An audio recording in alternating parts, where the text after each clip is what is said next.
being patient with me. Kind of doing like 2 jobs at once tonight. Well, what's up? I'm Joe. I'm your tour guide. How you guys feeling? Woo! Awesome. That's what I like. So this is the Monuments by Moonlight tour. It's going to be a 2.5-hour tour, 2 to 2.5 hours. Starting now, we're going to make 3 stops tonight where you'll have the opportunity to hop off the trolley, check out the sights, and then return to the trolley. That is the most important part of the tour. You must return to the trolley, to this trolley.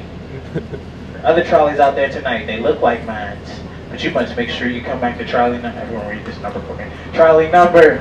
601. That's right. Now if you can't remember that number, then remember my name, which is right there. What's my name, everybody? That's right. Now if you can't remember my name or my trolley number, look in the mirror there. That's my face. Shouldn't be hard to tell me apart from all of my coworkers. I'm the only driver working here who doesn't look like he was alive when the monument was built. So, so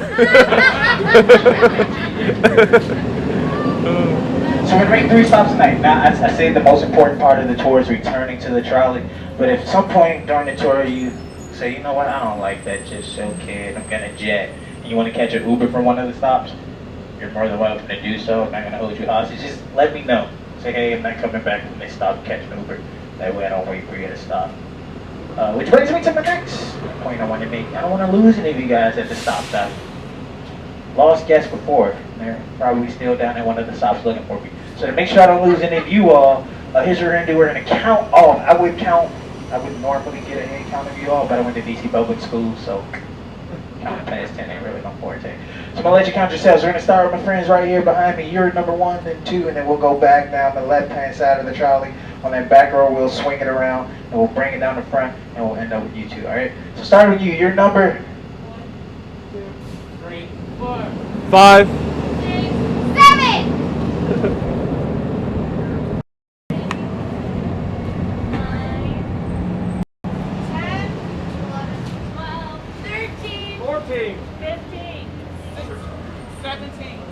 18. Welcome everyone. You get to be Sean Taylor. Night You know who tour. Sean Taylor is. He's a football player. He was amazing. He played safety for the Washington football team. Unfortunately, he passed away. He was in his prime, but he was an amazing player. Anybody ever heard of Sean Taylor? Alright, we have a couple hands back there. The guy was a beast. Look up his YouTube highlights. He's amazing. Anyway, you're Sean Taylor. That's the only way I'm going to remember that number tonight, Sean Taylor. Alright, so the 3 stops we're going to make. We'll be stopping first at the FDR and MLK memorials. Franklin Delano Roosevelt, Reverend Martin Luther King Jr. That's a 30-minute stop. You hop off the trolley, check out the sights, return to the trolley. We'll move on to the second stop on the tour, which is for the Lincoln Memorial. Also there you can find the Vietnam Veterans Memorial and the Korean War Memorial. That's another 30-minute stop. You hop off the trolley, you check out the sights, you return to the trolley. Every night I have guests that are able to get to all 3 sites there at the second stop, but most people usually narrow it down to 1 or 2 of those memorials. And then the final stop on the tour is for the Iwo Jima Memorial, more properly known as the United States Marine Corps War Memorial. That's about a 10-minute stop. A lot less walking to be done there.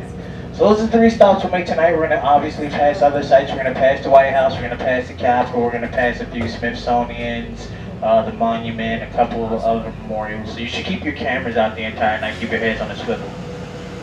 Keep your cameras or whatever you're using to capture a photo with. Keep it out tonight. If you have an iPhone, raise your iPhone up really high.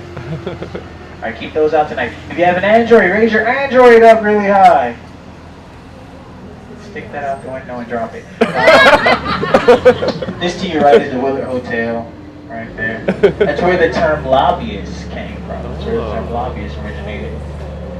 Ulysses Grant used to go in there, enjoy a cigar, and folks would come up to him making requests, and he said, "I'm sick of those darn lobbyists." So that's why you gotta take a picture of that. That's the Willard Hotel. Let's get to the history. Or before we get to the history, I should probably give you all the geography lesson, because this will hopefully help you navigate throughout Washington during the rest of your stay. It's a very confusing city. It was designed by a very confusing man. His name was Pierre Charles L'Enfant. Anyone ever heard of that guy? Yeah. He was a Frenchman. He was good friends with George Washington. After the Revolutionary War, George Washington FaceTimed L'Enfant. He said, "Yo, Pierre, what it do, shawty? Would you like to design the nation's capital for me?" And L'Enfant said, "Oui, oui, I would like that, George." Got the job. His design this beautiful city you're touring tonight, which is a grid system. So alphabetical streets here in Washington run east and west, and numerical streets run north and south. We also have these grand avenues which dissect the city diagonally, 48 of which are named after states. Only 2 states don't have avenue representation. Surprisingly enough, those 2 states are not Alaska and Hawaii, rather California and Ohio. Is anyone from California or Ohio? Where are you from? Somebody say, yeah, where are you from? Toledo. Oh, so you're from Ohio. Unfortunately, you don't have an avenue. You have a drive. There's an Ohio Drive. You also have the Toledo Rockets.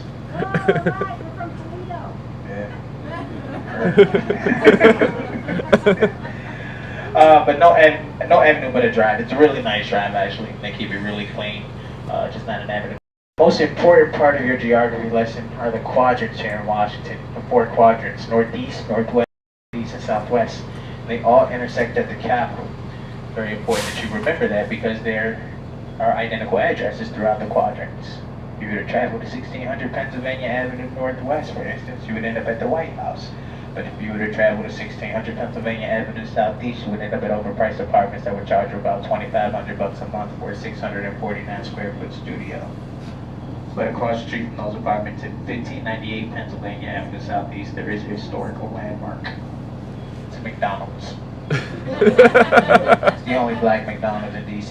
They painted it completely black like 10 years ago. It's kind of weird. It looks like a burnt down building that somebody slapped some golden arches on the side of. But they put enough salt on my fries, so I don't complain too much. Now is a great time for a life lesson before we get into the history lessons. So at certain points on the tour, I will tell you to duck, or to sway left, or lean right. And when I say that, you should take heed, because there are branches, right? So everybody on the right side of the trolley, let's try it out right now. Everybody on the right side of the trolley, duck. A little bit more than that. Like, you got it. Like the plane is about to crash. Like, head in between your knees. There we go. There's these branches here. No, keep ducking. Don't stop ducking. Yeah, there you go. You see that? Great lesson. I told my kids not to play with fire. This is fire. Put your hand on it. Okay, I didn't do that. Alright, so this to your right, oh, by the way, if you're wondering where the construction site to your left is, going to be the National World War I Memorial. We have a local one here in Washington. Honors the Washingtonians who served during World War I, but not a national one, at least not yet. Current National World War I Memorial is located in Kansas City, Missouri. And then the building to your right is the Department of Commerce, which houses the White House Visitor Center, which is where you go to get a virtual tour of the White House. Now, when things get, I guess, close to normal as they possibly can get, when things get back to normal, and you want a physical tour of the White House, what you'll have to do is write a letter to your congressperson at least 6 weeks prior to your stay here in Washington, requesting the tour. You have to do a very thorough background check. That's the reason why I can't get a tour of the White House, actually. This open area you'll notice up ahead to your left is Freedom Plaza. Originally known as Western Plaza, it was renamed Freedom Plaza in 1980 in honor of a famous march that took place here in Washington in 1963. That's where the March on Washington for Jobs and Freedom began. That's where MLK gathered with his supporters prior to that march. Nowadays, a lot of locals like to go there and skateboard. I used to skateboard there in my teenage years, but 8 broken bones later, don't ride skateboards anymore, drive trolleys. Thankfully for you all, I'm a better driver than I was a skateboarder. To your right, that is the John A. Wilson Building, aka City Hall. It's where the mayor works. Former Mayor of Washington waving at you on the corner there. You guys see that statue of the guy waving at you? Anybody know who that is? No, Marion Barry. Yes, that is Marion Barry. And the most infamous mayor in Washington history. Also the most beloved mayor in Washington history. Anybody ever heard of Marion Barry? And so the reason you heard of him, he was re-elected after that. Can't really say too much about what he did, but I can tell you there's no cracks in that statue back there. There are no cracks at all in that statue.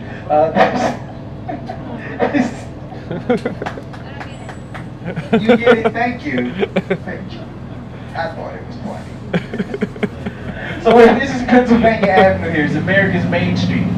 It's the inaugural route for the president, January the 20th, every 4 years. We have, it's a beautiful parade. It celebrates the election or the re-election of a president. Very beautiful parade, but the way Washington usually isn't very beautiful. It actually was so hideous here in 1961 for Kennedy's inauguration. They had to call in the U.S. Army with flamethrowers to melt the snow and ice here on Pennsylvania Avenue just so he could make it down the street.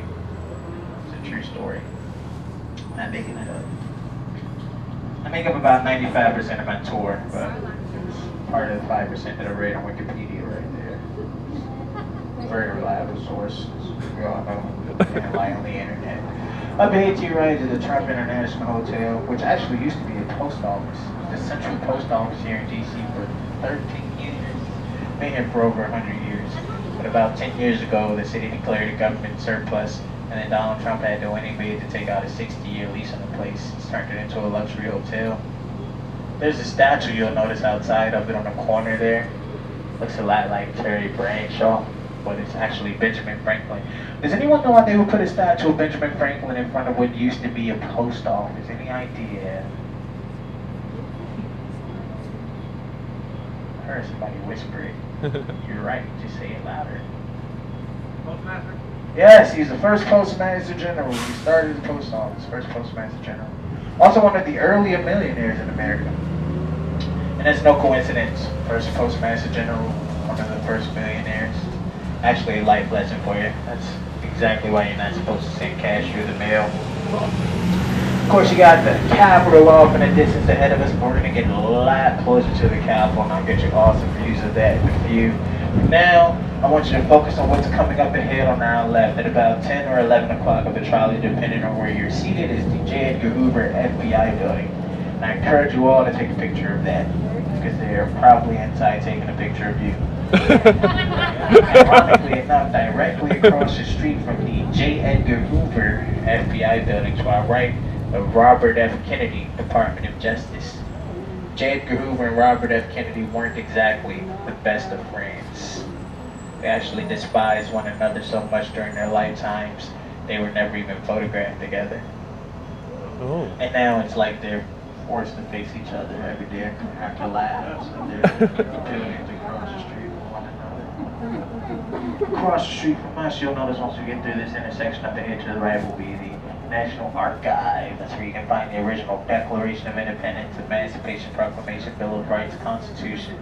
A copy of the document, our Constitution, is loosely based on the Magna Carta, which June 15th of this year turned 805 years old. Before the archives was constructed, a few of the documents they had on display in there were actually hidden in basements of abandoned buildings. Eventually, they came up with this genius idea to build a more secure location, which is to our right, the archives.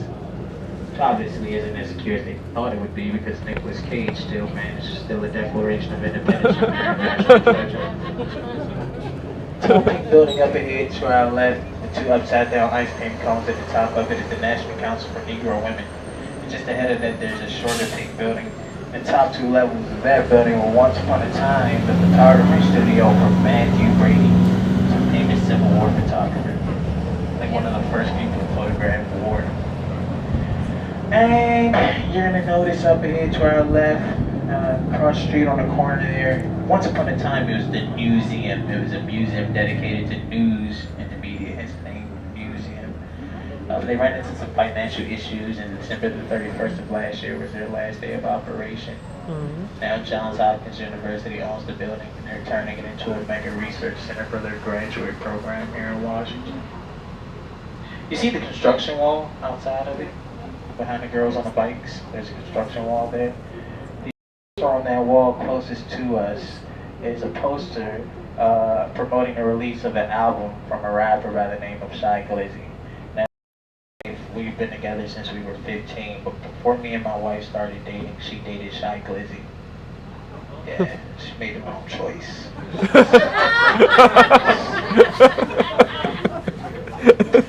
Okay. No joke. This song came on the radio like a week ago, and my daughter, she's 3, she's like, I turned it off. She's like, Daddy, I like that song. And I was like, yeah, that's almost your dad. Yeah. Anyway, to your right, the west building of the National Gallery of Art. That's where you can find the Da Vinci. It's free to get into. Used to be a train station there. It's actually where a president was assassinated, which I'll tell you more about later. Further up ahead to your right, the east building of the National Gallery of Art. That's where you can find a Picasso. To your left here, the Canadian Embassy. Only embassy situated in between the White House and the Capitol here on Pennsylvania Avenue. Canada's allowed that special privilege because apparently our founding fathers were huge Justin Bieber fans. I'm just kidding. There's no such thing as a Bieber fan. To your left here, the Ebury Prettyman Federal Courthouse is where the Watergate trials are held. It's also where my older brother works. Occasionally I drive past there, see him outside, wave to him from the trolley. Sometimes he waves back at me. Doesn't usually wave all 5 fingers back at me though. I think he's trying to tell me I'm number one. This to your left, the Francis Perkins Department of Labor building. Francis Perkins, the first woman appointed to a presidential cabinet position appointed by FDR as the Secretary of the Department of Labor. Spent 12 years in that position. We have everything from many labor laws, Social Security, minimum wage, many child labor laws. Give me one moment, I gotta try to get permission from Capitol Police to take you up to the east front of the Capitol. They only let 2 companies take commercial vehicles up to the east front. One of them Metro, the public transportation, but the other Old Town Trolley, because we got it like that. So I gotta get permission from this guy. He's watching Borat 2. He's not looking. Oh, he's over there. Oh! I saw you there, man. I was just admiring the car. Have a good night. Enjoy Borat. You might see the new Borat. It's hilarious. Anyway, to your right, you have the Capitol. Your view of it is mostly blocked by those trees there. Don't worry, let me get you a better shot of the view. Actually, the larger tree blocking your view of the Capitol right now is a giant sequoia tree. Come back to DC 500 years from now, the tree will actually be taller than the Capitol is. Up ahead to your left, the Richard Russell Senate Office building. Now, there are how many senators here in Washington? That's right. I was looking for 100. 2 from each state. And they all worked out to the next 3 buildings were passed. So this one here, Richard Russell, senator from Georgia. Under his tutelage, he had a protege who went on to become vice president, then eventually president of the country. LBJ, Lyndon Baines Johnson. Further up ahead to your left, the namesake of the next building, actually another protege of Russell's, that's the Everett Dirksen Senate Office building. Dirksen played a very important role in writing and passing the 1964 Civil Rights Act. And then all the way in the rear, there's the Phillip Hart Senate Office building. Phillip Hart, as a lieutenant colonel, he served during the invasion of Normandy, World War II. And coming up ahead on our left in a few seconds, you'll be able to see the highest court in the land. It's the United States Supreme Court up ahead to our left. Wow. It's the Supreme Court, yes.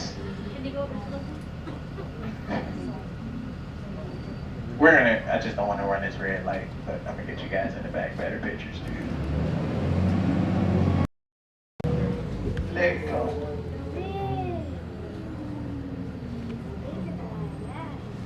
I love the enthusiasm. She said that. It's bigger than I imagined. I did.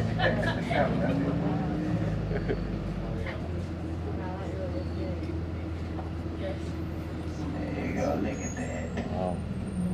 24 columns in front of the Supreme Court symbolic of justice being served 24 hours a day. They have a basketball court on the top floor, which they nicknamed the highest court in the land. Everyone sits on the bench there. See what I did? Okay. Point your camera to the right, you can see the Capitol. My buddy that said too many senators. Where you at? Who said that? That was funny. I like that. Who said that? Raise your hand. Ohio. Ohio, what do they do at the Capitol? There we go. Uh-oh. Everybody okay? We're good. You sure? Yeah. Do the Android phone out. Just don't fall out yourself. That's a lot of paperwork. Did you get it? I got you 3 pictures. You didn't really drop it, did you? No. I'm gonna put the trolley in reverse and run over.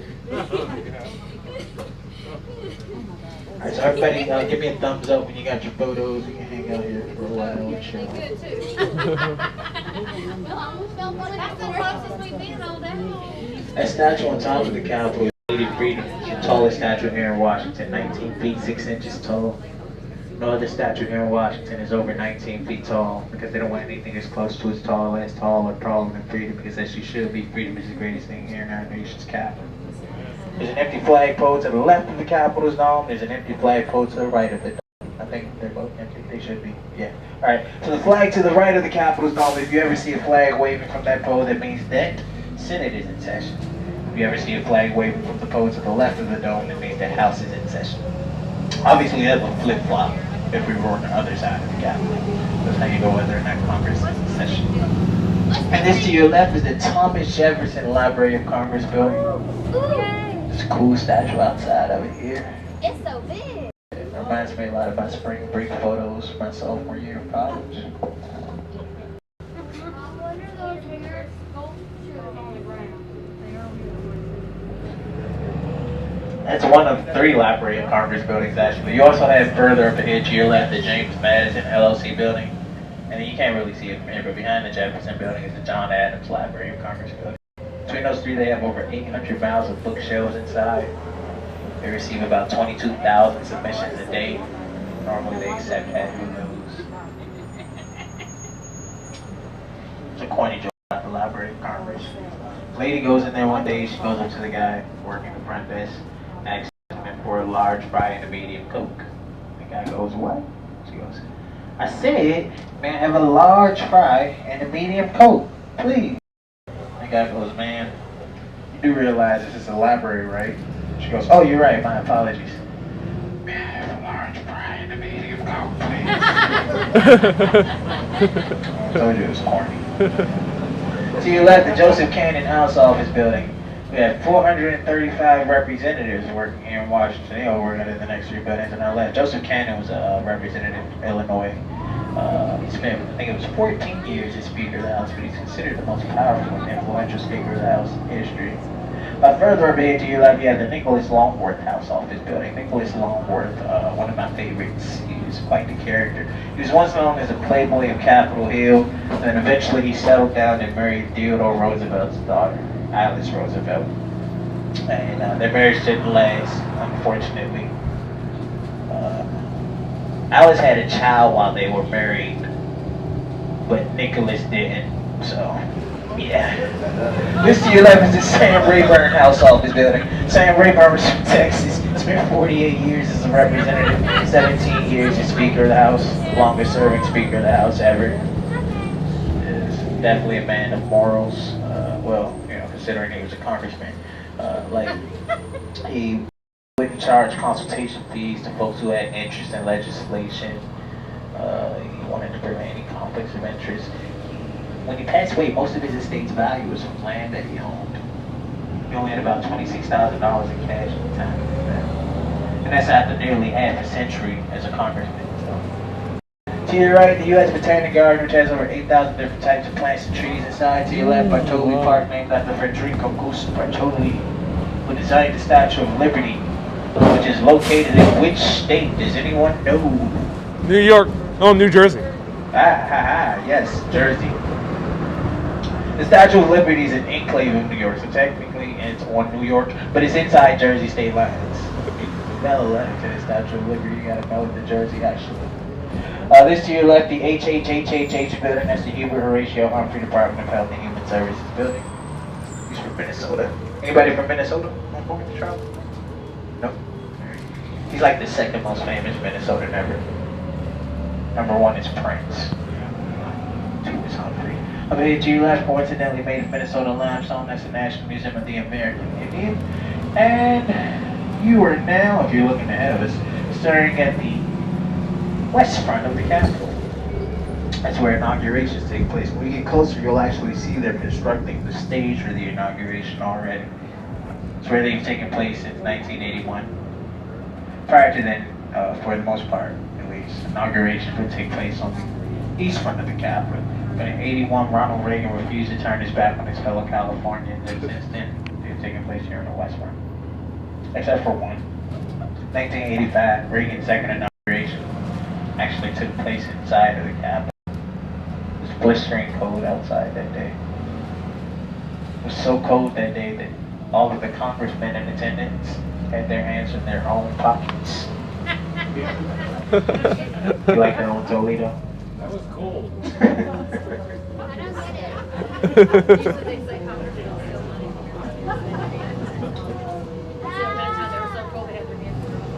To your right, the Capitol. To your left, the National Mall.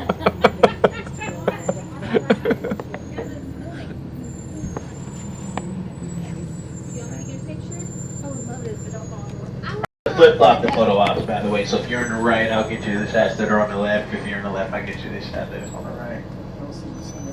I know folks on the left, you probably feel like I'm leaving you out because I haven't gotten you a good angle of the Capitol yet, but I got you. Trust me. It'll be as fair as possible with the photos tonight. In the meanwhile, you can look at the National Mall and you can look at the Horse's Butt Memorial. That's the Ulysses S. Grant Memorial. It was designed by Henry Strady Jr. It took him over 20 years to complete it. Unfortunately, he passed away about 2 weeks prior to the dedication of the Grant Memorial.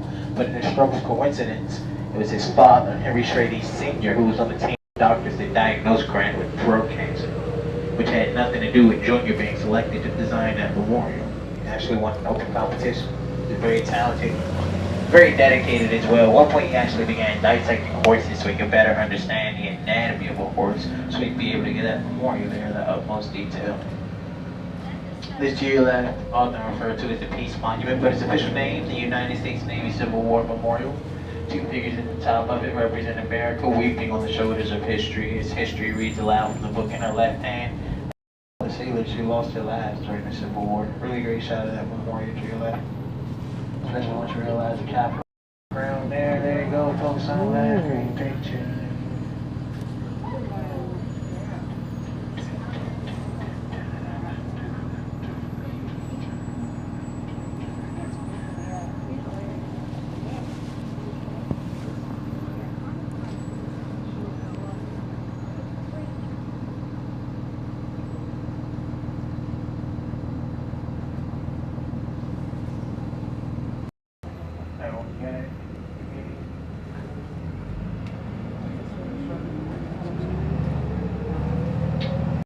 Shot of the Capitol for folks on the left coming up. Folks on the right, you get the National Mall now. As promised, photo out flip flop.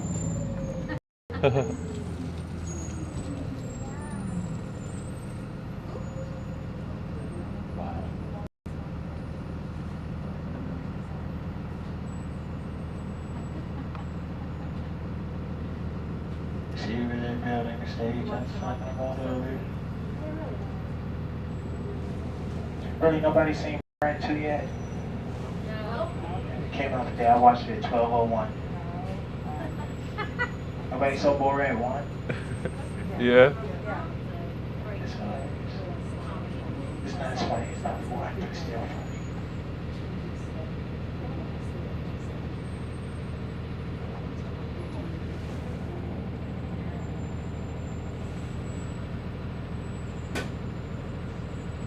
Give me a thumbs up when you're good on the photos. Good, good. Middle, we're good. Up front, we're good right here. 1, 2, 3, 4. You guys got it? 20 and 21, you good? Alright, Sean Taylor. Alright, Toledo, you might be familiar with this young man in the middle of the circle up ahead to our left. There's James Garfield. You ever heard of him? He's our 20th president. Second before to be assassinated. He was from Ohio. That's what my daughter said earlier. No, he's our 20th president. I mean, his presidency didn't last very long, so I guess there are a lot of folks that haven't heard of him. But his assassination took place not too far from where we are right now. I pointed it out to you earlier. The west building of the National Gallery of Art. I said there was a train station once upon a time. That's where a president was assassinated. That's where in 1881, James Garfield was awaiting a train when he was shot twice by a disgruntled job seeker. One of the bullets grazed Garfield's arm. The other wound up lodged in Garfield's back. Doctors searched for the bullet in Garfield's back in hopes of removing it. Just had a bit of trouble finding that bullet. So in 1881, Alexander Graham Bell had just invented a metal detector. Herschel just used that to help search for the bullet in Garfield's back. Doctors were skeptical about using a metal detector at first, to say the least, but eventually they gave it a shot, no pun intended, and when they used it, it detected metal not only in Garfield's back, which is where the bullet was located, it detected metal all throughout his body. Doctors figured it didn't work, which wasn't the case. It's not that it didn't work. The metal detector actually worked perfectly. It detected so much metal throughout Garfield's body because he was lying on another new invention, the metal spring mattress. The doctors gave up on it. One doctor actually took his bare finger, shoved it up in Garfield's open wound, searched around for the bullet with his finger. Not just once. He probed around for that bullet for several months. Never found it, but caused quite a bit of infection.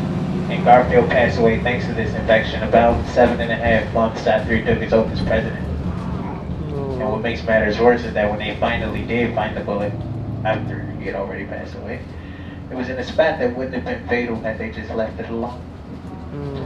Garfield would still be alive today.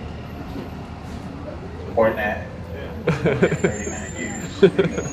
He would have lived much longer. I think he would have made an amazing president. He came from very humble beginnings. He grew up poor on a farm in Ohio. His mother gave him her entire life savings of $17 to pay for a year's tuition at university after his freshman year. He was so bright, so brilliant, they made the man a professor. It said that he could write in English and Latin at the same time.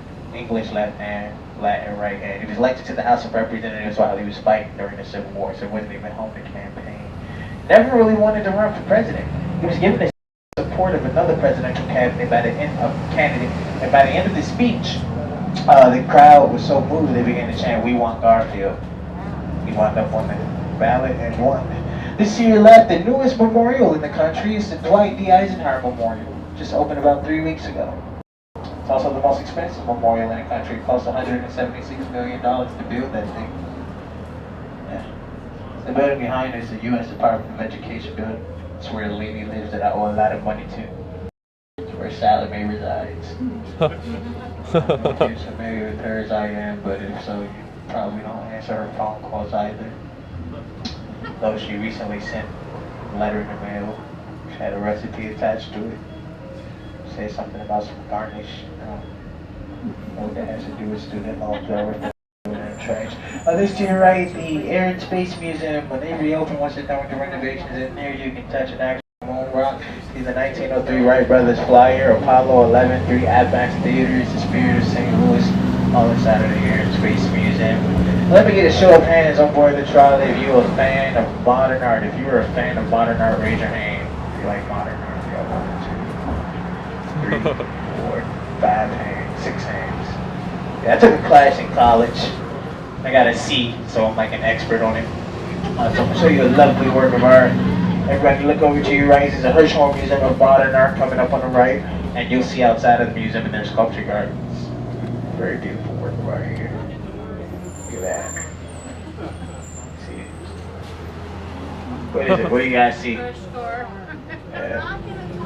That's right, a rock in a car. It's a car with a rock on top of it. Did anybody notice the make of that vehicle? Mercedes. Mercedes? Close. But not really close. It's nowhere close to German engineering. But the logo is close to Mercedes. Really close. Chrysler, you're red hot with Chrysler, but no. Lincoln? It's still Mopar, still closer to Chrysler. Think of like Chrysler's daughter companies. Yes! Who said Plymouth? Toledo, yes, Plymouth. Oh. So it's a Plymouth with the rock on top of it.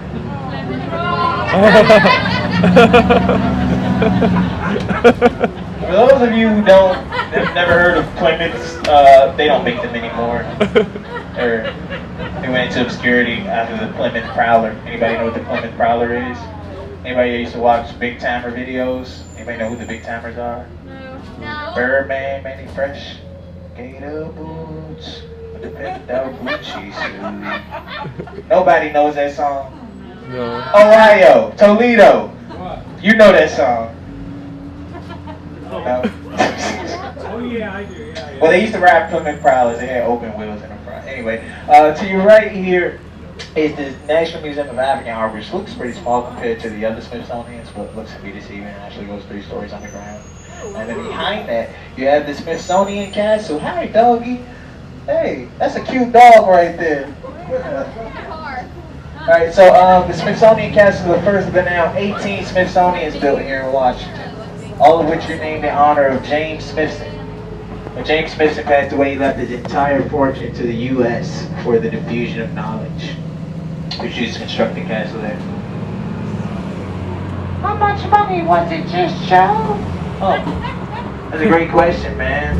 It's about $500,000 worth of gold coins, which would equate to about somewhere around $15 million a day. Give or take a few mil. I don't carry an inflation calculator around with me. You're so smart, just Joe. Thank you. You're handsome as well. Well, thank you. I always find it pretty admirable that Smithson believes so much money to America. He wasn't American, he was British. Never stepped foot on U.S. soil a day in his life. But he's buried inside U.S. soil. He's buried inside of that castle back there. He was originally buried in Italy, reinterred in the castle. Early 20th century. Behind us on the right and the left, these are both the USDA buildings. U.S. Department of Agriculture, founded May the 15th of 1862 as a way to feed Union troops during the Civil War. And always remember that day. It's the same day my grandma was born. May the 15th, not 1862, obviously. She's not that old. She was born in 1863, actually. Up ahead to your right, the Washington Monument. Here's a fun part of it on the extra trivia question. The closest to the correct answer wins the prize. Here's the question. How tall do you think the Washington Monument is? 592 feet. 590. Did you eat a fortune cookie last night? That's a random number. 592. Good guess. Anybody else want to give it a shot? 592. Anybody else? 555. 555. Alright, 555. Or 601. What'd you say right here? 532. Alright, anybody else want to give it a shot? Going once, going twice. So, with that, Sean Taylor is it 555? That was Sean Taylor's wife. Alright, you can come on down. Sean Taylor's wife, number 20, that would be Barry Sanders. Come on down, Barry Sanders, get your prize! What's your name? How tall was it? Kaylee, you win a brand new 2020 $1 bill. There you go. 554 feet, 7 and 11/32 of an inch tall. And when you Google it, Google will tell you it's 555, but to get the exact height of the monument, you have to travel to uncharted territory. You have to go to the second page on the results list when you search for it. Yeah.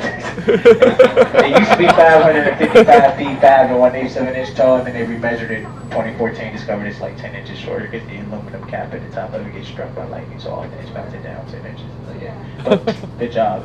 You're very resourceful. You Googled it. I would have done the same thing. Yes, you did. Kaylee, I saw her, dude. Like, first of all, I see everything in this mirror, and I promise you guys, Kaylee was like this the entire. No, I'm just kidding. I'm kidding. To your left, I know you didn't. Sean Taylor did it. To your left, the U.S. Holocaust Memorial Museum. That is, in my opinion, the most touching museum here in Washington. One of their exhibits, they had on display the actual shoes of victims of one of the extermination camps during the Holocaust. I will tell you. And then this to our left is the Bureau of Engraving and Printing. That's where they make the money! Except for the money that Kaylee just won. That was actually made in my cousin's basement. But the rest... I'm not taking with you no more, I promise. But yeah, Bureau of Engraving and Printing here, and then there's one in Fort Worth, Texas as well. Has anyone ever been to Fort Worth, Texas? About Dallas. You been there? Where you from? North Carolina. What part? You kidding, man? My little sister goes to A&T. Yeah. I just drove down there to pick her up because she's on campus, but they're doing virtual learning, and she wants to come home every other week. And she finessed me into it somehow. Sweet. 4.5 hour drive. So this to our right is the tidal basin. It's a man-made body of water that has an average depth of about 10 feet. A majority of the cherry blossom trees here in Washington are planted along the edge of the tidal basin. Those are the most beautiful trees in the world. Like 5 days out of the year. The rest of the year, so they look like the edge of the water. The short trees you see there are cherry blossoms. Things go back to normal, you'll be able to rent a paddle boat for $17 and ride out there on the tidal basin on one of those boats for an hour. It's actually pretty cool to do. I miss being able to do that. It's actually one of those boats where I proposed to my wife. Yeah, I got game. We were paddling across the basin. I pretended as if I had a leg cramp, but dropped down to one knee. I asked her to marry me, and she said yes, because she doesn't know how to swim.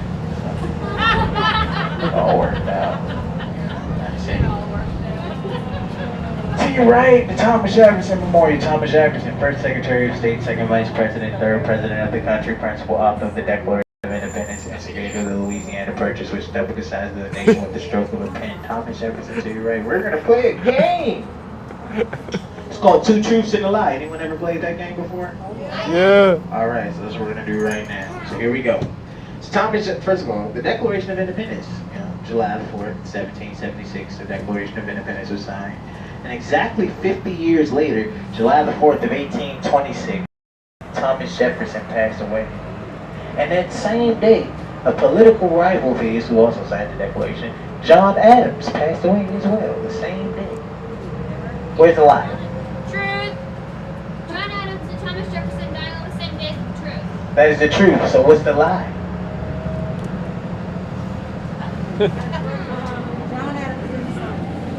Declaration of Independence signed on July 4th. That is correct. Was that Sean Taylor? No. No, that wasn't Sean. Who said that? Over here, over here. Oh, hey, yes, you got it. What did he say? It was signed August the 2nd of 1776. It was approved by Congress July the 4th. It was signed August the 2nd. I don't think it will catch no fish like that.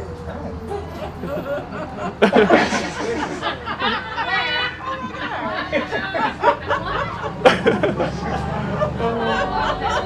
hilarious. I'm sorry.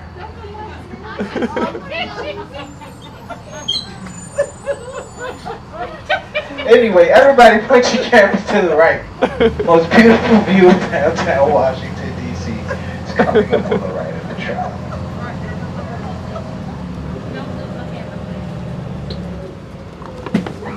Drop my phone. Hurry, Jordan. Jordan. Drop my phone. It's amazing. Do a panic.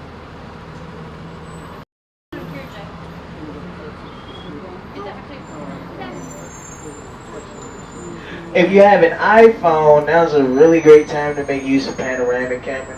That's right, man. Hurry up. If you have an Android, now's a great time to make use of the tidal basin.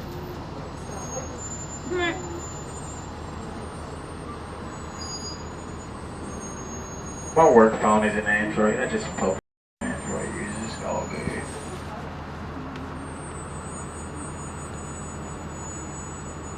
Did you get it, Jeff?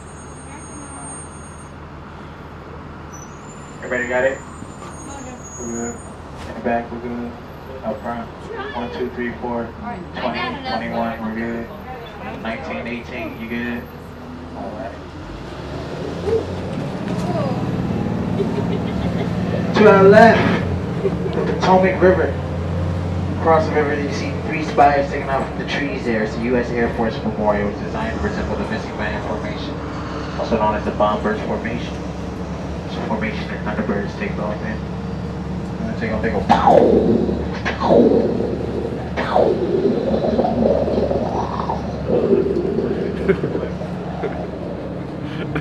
Just like that.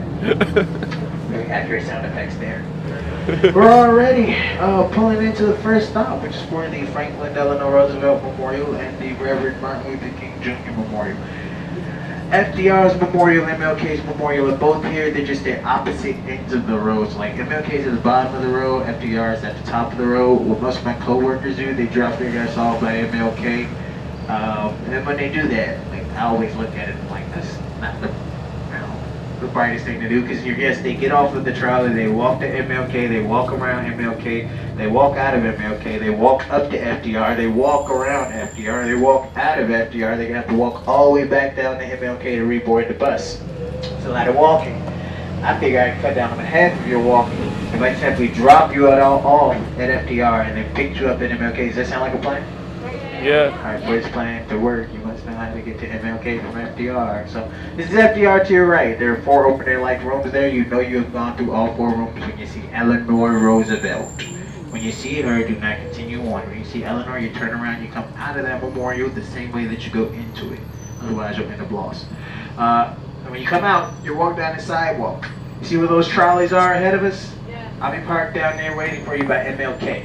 So when you get down to my trolley, once you leave FDR, you walk down. When you get to my trolley, stop and then turn right. And there's going to be a dark pathway that will lead you up to MLK's memorial. Now, I've done this stop with my granny. We spent 10 minutes at FDR, 5 minutes walking to MLK, 5 minutes walking around MLK, and then granny spent 5 minutes in the restroom. That's 25 minutes. I'm going to give you all 4:30 just in case you have burritos for lunch. 30 minutes from now will be 9:48, 8:48. Enjoy yourselves, have a great time, take great pictures, make good choices. Make good choices.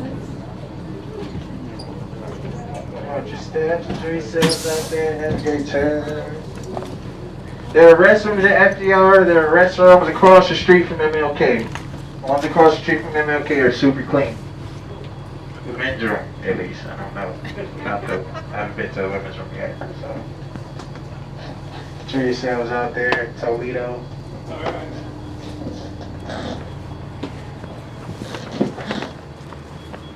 Have a great time.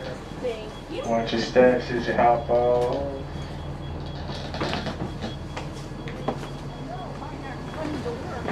Watch your steps.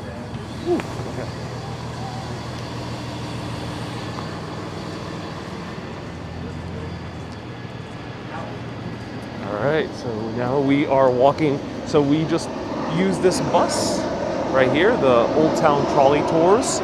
I used them also in Boston. I absolutely loved them in Boston. And now we are walking towards the FDR Memorial, Franklin Delano Roosevelt, the President of the United States who got us through World War II. So I absolutely love this guide. So hello everyone, if you're tuning in, I'm Ariel with Urbanist. And we are on a Monuments by Night tour. And the cool thing about this is it's a 2.5 hour tour and you're able to walk outside for about 30 minutes. He said something about 9:10, something like that. Remind me what the time he ended up saying for anyone who's paying attention. Let's walk to the tour. And needed the laughter. Oh, so cool. Thank you 4K Wanderer for the support. It helps cover this tour, so you're sponsoring part of this tour. Thank you so much. This was not sponsored or collaborated with them, so I'm just going on a whim. All right, let's go to the monument.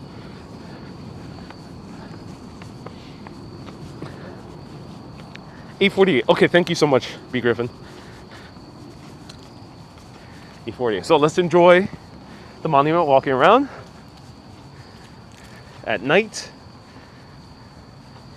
The guy, Just Joe, is absolutely hilarious. So I'll say this, and I'll probably repeat it at the end of the broadcast. If you are enjoying this tour, go on TripAdvisor and rate Old Town Trolley Tours in Washington, D.C., 5 stars, and mention Just Joe. No need to mention the video at all. Just mention as if you were on the tour.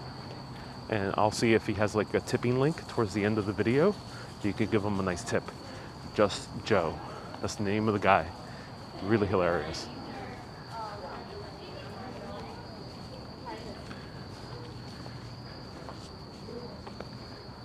You know what? I always thought, I guess I didn't see it spelled. It's Delano. Yeah. Delano. Thanks, Amy. You're getting pictures. Oh, here he is. So we passed the. Oh, here it is. Oh, I'm so glad we're seeing this. Hey, Mags is also sponsoring part of this tour. Mags, thank you so much. I appreciate you. Mags is chipping in for this tour. The total of this tour was $40 plus tax. So thank you so much. This is the tribute to Franklin Delano Roosevelt. And it was a very controversial thing to put him on the wheelchair because he chose to not depict himself as in a wheelchair during his entire presidency for the rest of his life. He chose not to take photos in the wheelchair or take videos in the wheelchair.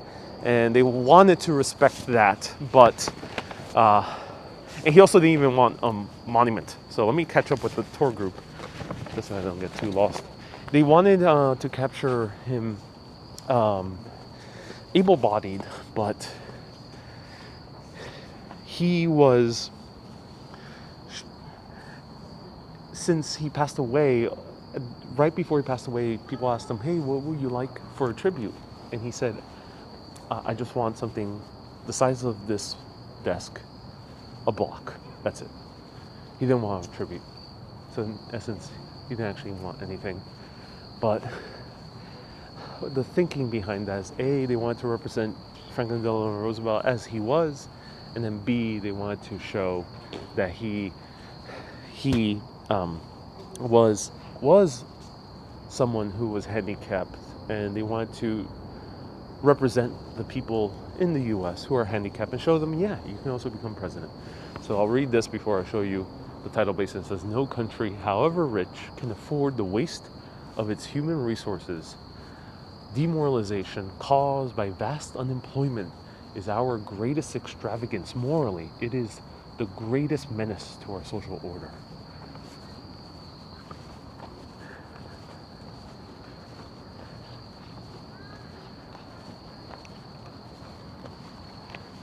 Men and nature must work hand in hand. The throwing out of balance of the resources of nature throws out of balance also the lives of men.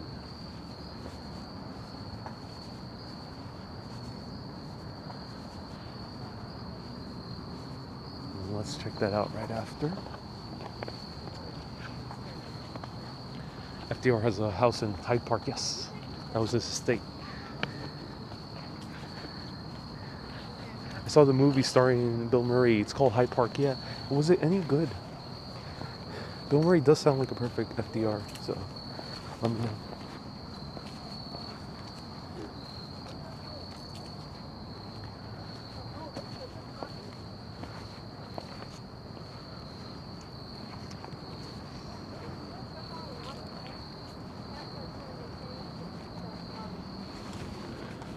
Wow.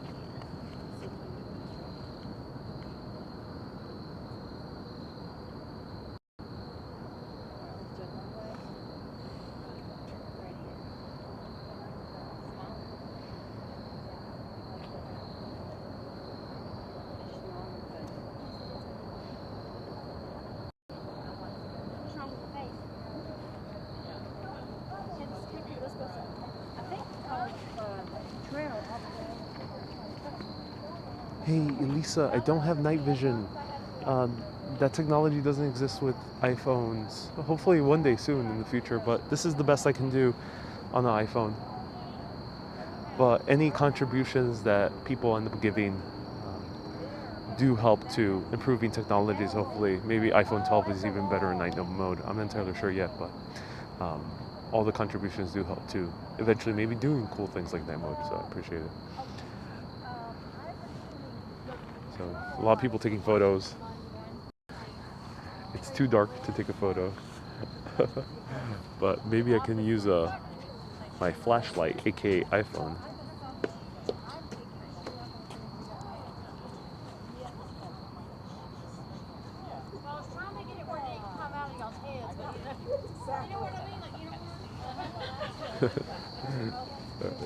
That's a cool view. Let's see Eleanor.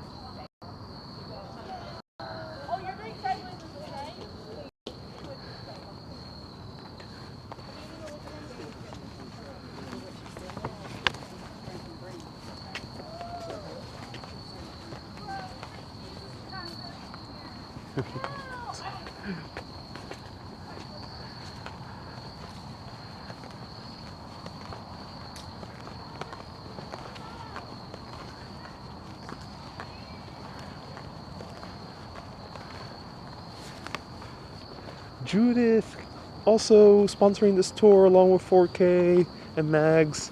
Judith, thank you so much. $15 US sponsoring the tour. $40 per person.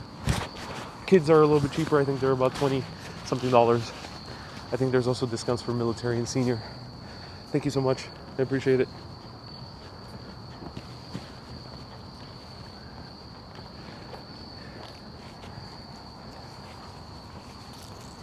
If I miss any Facebook stars, do always let me know. Welcome everyone to the night tour.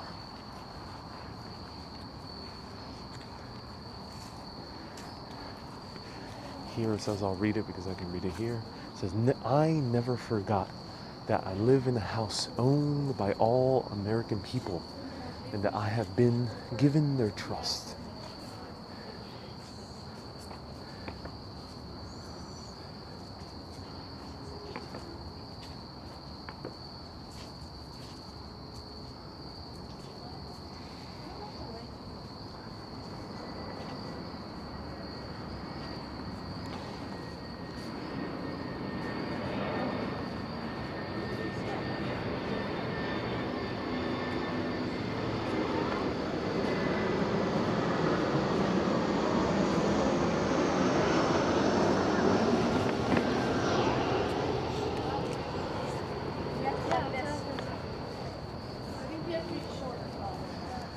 The test of our progress is not what we add more to the abundance of those who have much.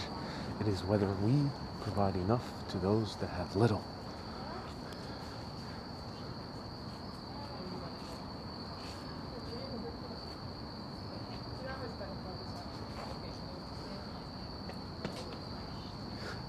And Lisa says, whisper, whisper, your voice is soothing like a lullaby.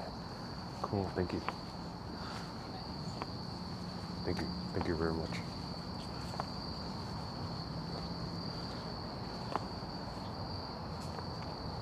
This is a gorgeous memorial. Wow, I'm so glad that they made this. Kind of interesting looking at it at night. Nope, they're still as a statue. Yeah, I did not see the statue move. I haven't heard of any haunted history in the memorials, at least not in this one. This is rather new. I think FDR pretty much died in peace, I think. Justine, oh, you got my reference. Yep, I was making a reference to Elvis.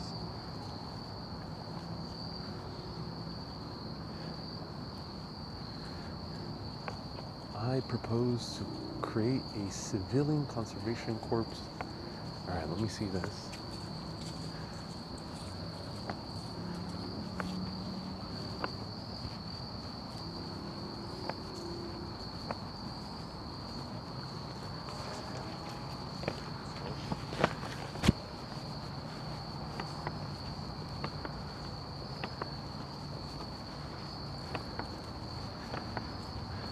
Can you please put a hand on it? I'll do my best. Let's see. He mentioned that don't go past Eleanor, I think. Like, don't go beyond it, I think. That's what he said.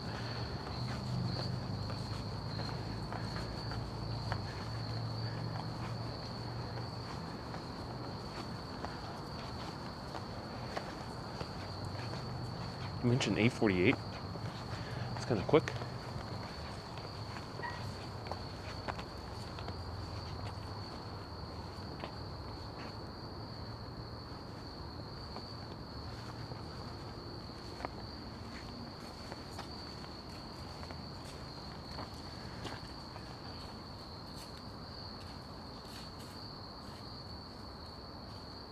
He saw me, said, just drove was so quick when he said the direction. He did, I just did not capture it at all.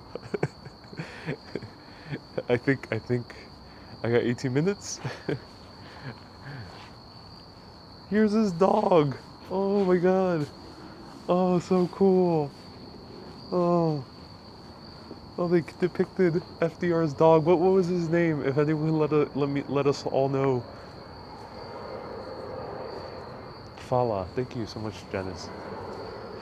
Oh.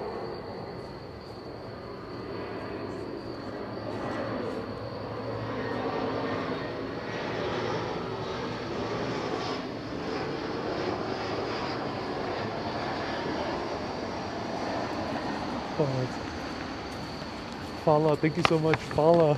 Oh, it's beyond adorable.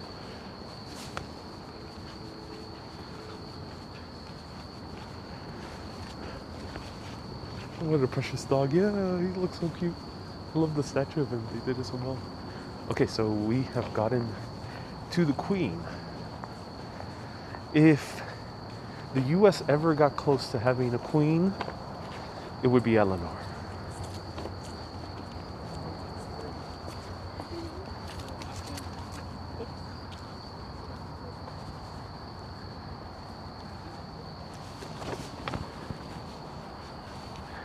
He was a corgi? I don't think he was a corgi, Happy Chick. He looked a little bit hairy for a corgi. Let me know if anyone knows exactly what breed he was.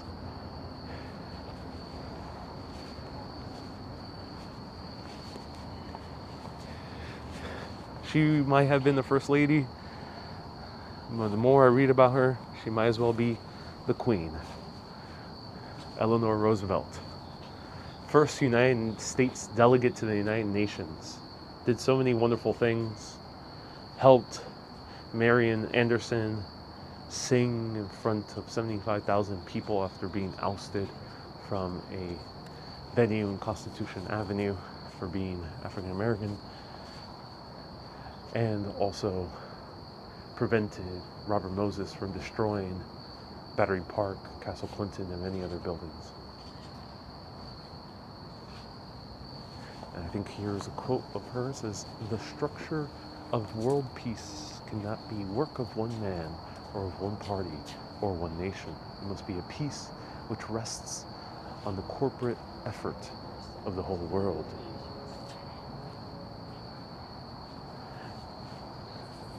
So I think just Joe mentioned don't go here, right? That's what he said.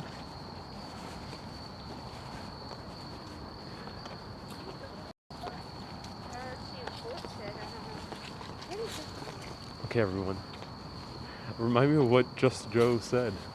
You know, I'm paying attention to the camera, so I kind of lost track. But you say turn back once I reached Eleanor. It's a quiz for anyone who's paying attention. And then B is, who's your favorite first lady? Who's your favorite first lady? Let me know in the comments. And Jacqueline says Uber. Oh, no, I'm not doing Uber. Finishing the bus tour. Turn back the direction he came from. Okay, cool. So, oh wow.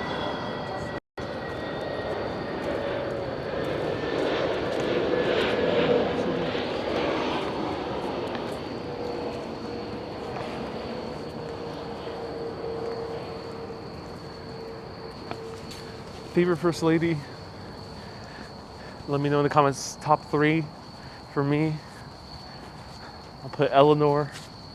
And no politics with this question. Just first lady as a person, as a human being. We don't need to discuss the political side of her. Just as a human being, a personality. For me, Eleanor. Abigail Adams, the second first lady of the United States of America, was a badass as well. Michelle Obama, also a great woman. Nancy Reagan, oh, interesting. Good choice, yeah. I think the first lady to invite an astrologer into the White House.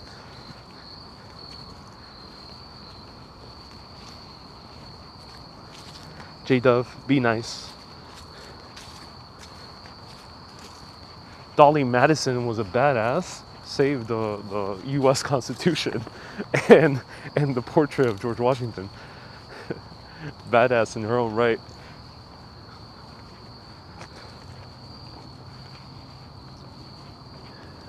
Jackie O. Oh yeah, another great one. She went through a lot. Very impressive woman. If you need a scooter, here's one. You can't see it because it's too dark. Dolly Madison apparently made great cakes. Yeah, she did. Charlene, thank you. Welcome. So that's the couple that was sitting right next to me. Let's see if these statues are moving. Nope. Oh no, that one's still okay. That one's still standing.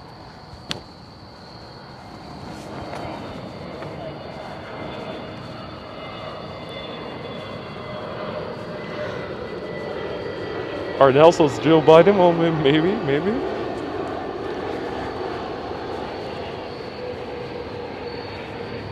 You're looking for Iron Lady? Oh, we already saw Eleanor. She looked a lot like the Queen, in that the actual like current Queen of England. She looked a lot like her in that statue. They depicted her pretty in her older years.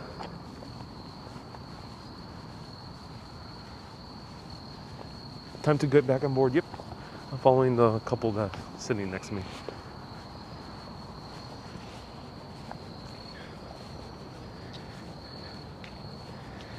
Lisa says, "Oops, don't scare me. I was just joking. Oh my God, what's that? No, I'm just joking.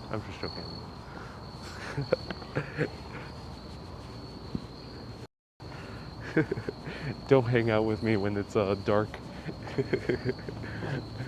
I'll tease.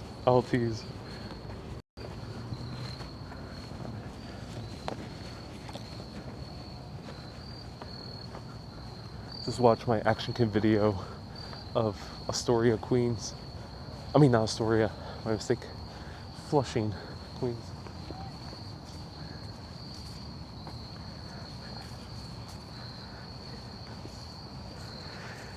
So stay tuned, because this is a 2.5 hour tour. We're going to see the Lincoln Memorial, also in Iwo Jima, which I don't think we've seen the Iwo Jima yet.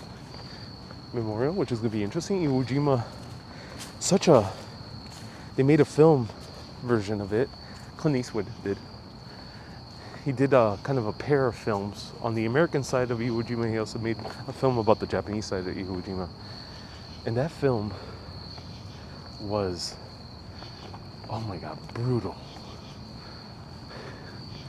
That film really takes you through the ringer. Probably one of the most immersive war films I've ever seen. And it's something I would never see again. But I mean that as the highest level of respect, because that film was very real. And it really put you in the headspace of what we in our textbooks as Americans read as our enemies. Okay, right there is the bus. Let me know, what's your favorite American war film in the comments as we go back on the bus with Just Joe. Cool guy. More than Saving Private Ryan? Yes. In my opinion, Iwo Jima really got me more immersed than even Private Ryan. Well, Private Ryan, that first 10 minutes is probably one of the best sequences ever shot.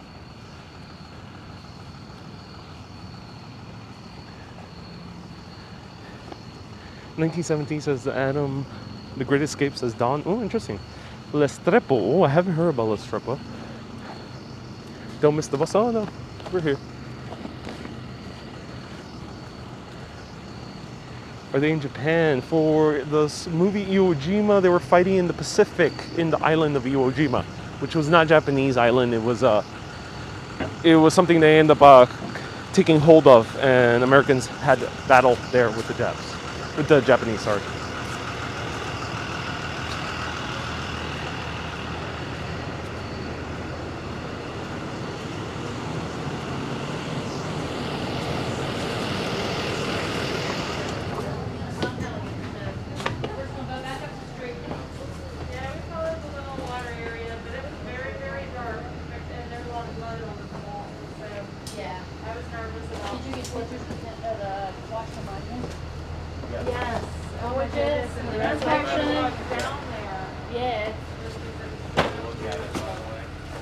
And then I tried to get some of the Jefferson Memorial, and I couldn't get my camera to zoom in and out front. And I was paying right across the water from it.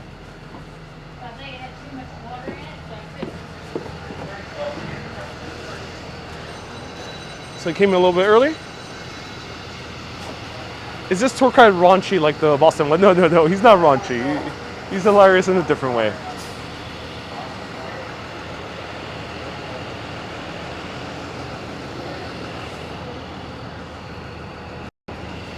So I got here a little bit early, so let's wait around. You can't see me, so I'll just point the camera the other direction.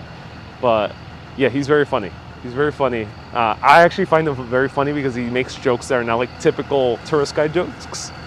The other people in Boston, they were amazing. Maureen and then Florence was amazing, but I have another tourist. they make a lot of jokes that a lot of tour guides always say. This guy is like telling a lot of jokes that I haven't heard before, which is nice. Yeah, we're back early. But we're gonna see the Lincoln Memorial. I think we're gonna see MLK, maybe? I'm not sure if we were supposed to walk to MLK from here. I'm a bit unclear about that. Really?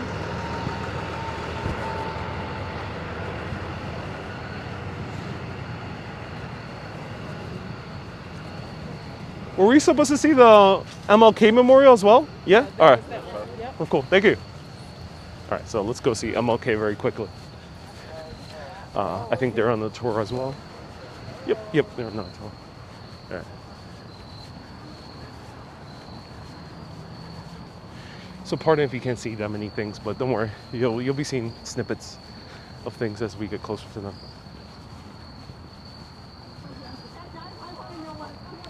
Whoa, here you really need a light because this stop at the Jefferson. No, Jefferson is currently closed, so we passed by it. But the stops at the Lincoln, and I think we're also going to the Iwo Jima. I think it's 3 stops. So Lincoln's definitely one of them.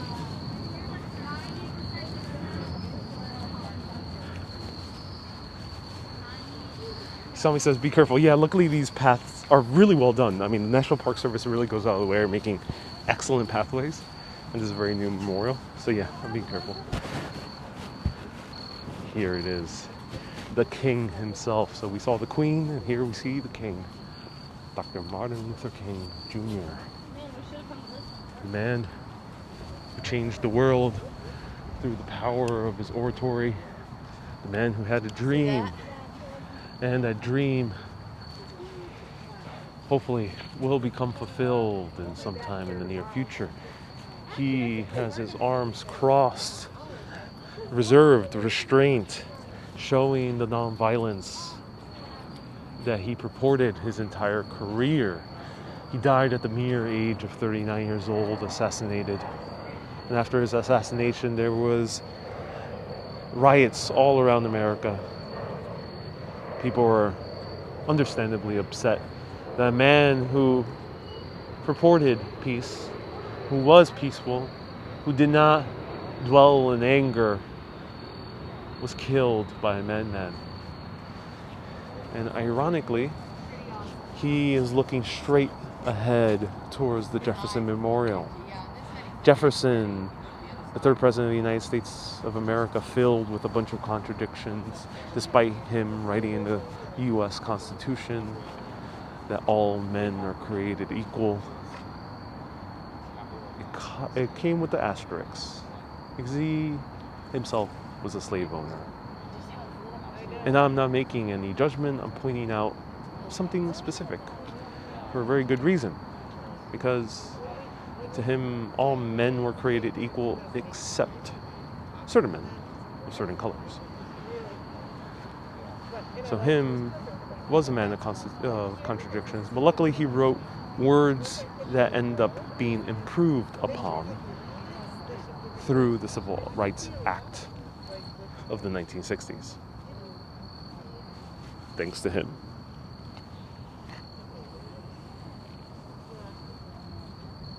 So let me show you a little bit closer.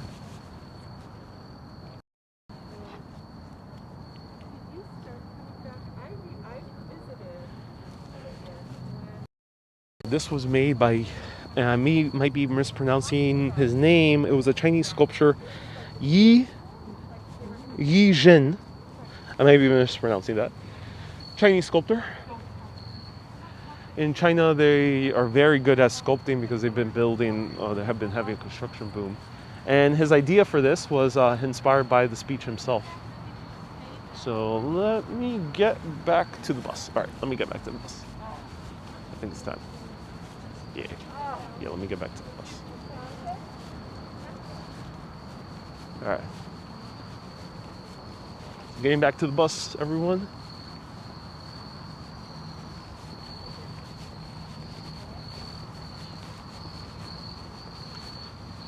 Yeah, 1 minute. We got 1 minute. Go. Putting my shoes, pressing the boost button. The huge button, red button on my shoes. There we go. Look at that. Speed of light. I got hover shoes on. E-shoes, everyone. I got electronic shoes. They're like scooters, but they're shoes. All right, let's go inside. I'll talk again once we get to the Lincoln Memorial.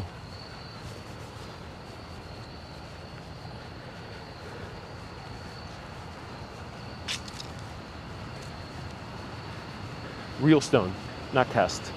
MLK.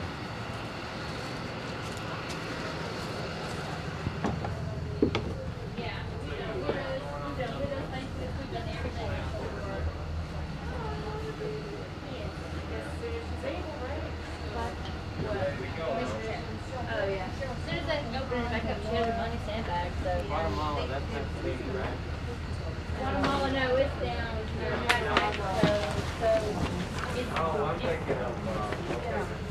Yeah, we were planning on going to Haiti. In Guatemala, our church and a couple other churches and I put in there. So that's kind of what we did. They do and they were rescuing babies from, the wilderness and stuff like that. Yeah. And like, if there was any small infection on a child, so they don't know anything. And then they send the baby.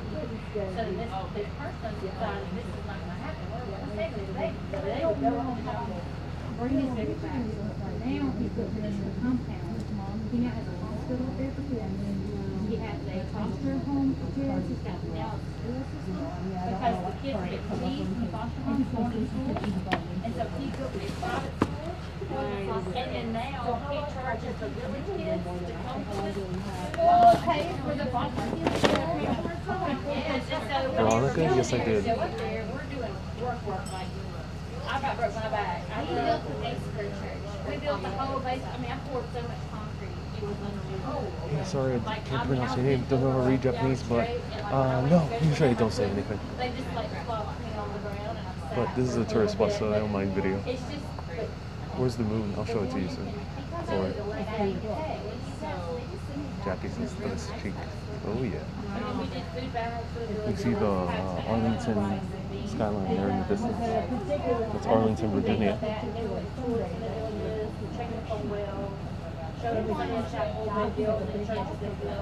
And the tour is $40 US plus tax.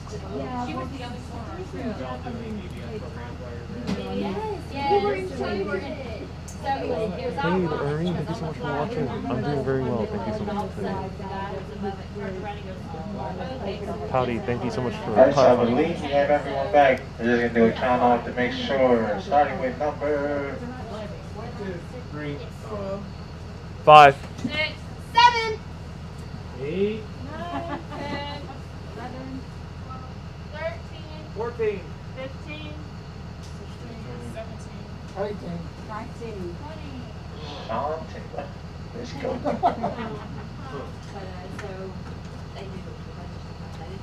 Anybody go far enough back to see Eleanor? Yeah. It's the only first lady with a statue here in Washington. She's a special lady. The 4 rooms you saw there, each room had a theme for one of the terms that FDR was elected to serve as president. He was in a wheelchair throughout much of his presidency, which at the time was hidden from the public eye, but is generally known now. The first fully wheelchair accessible memorial here in Washington actually was dedicated May the 2nd of 97, so 7 years after the Americans with Disabilities Act.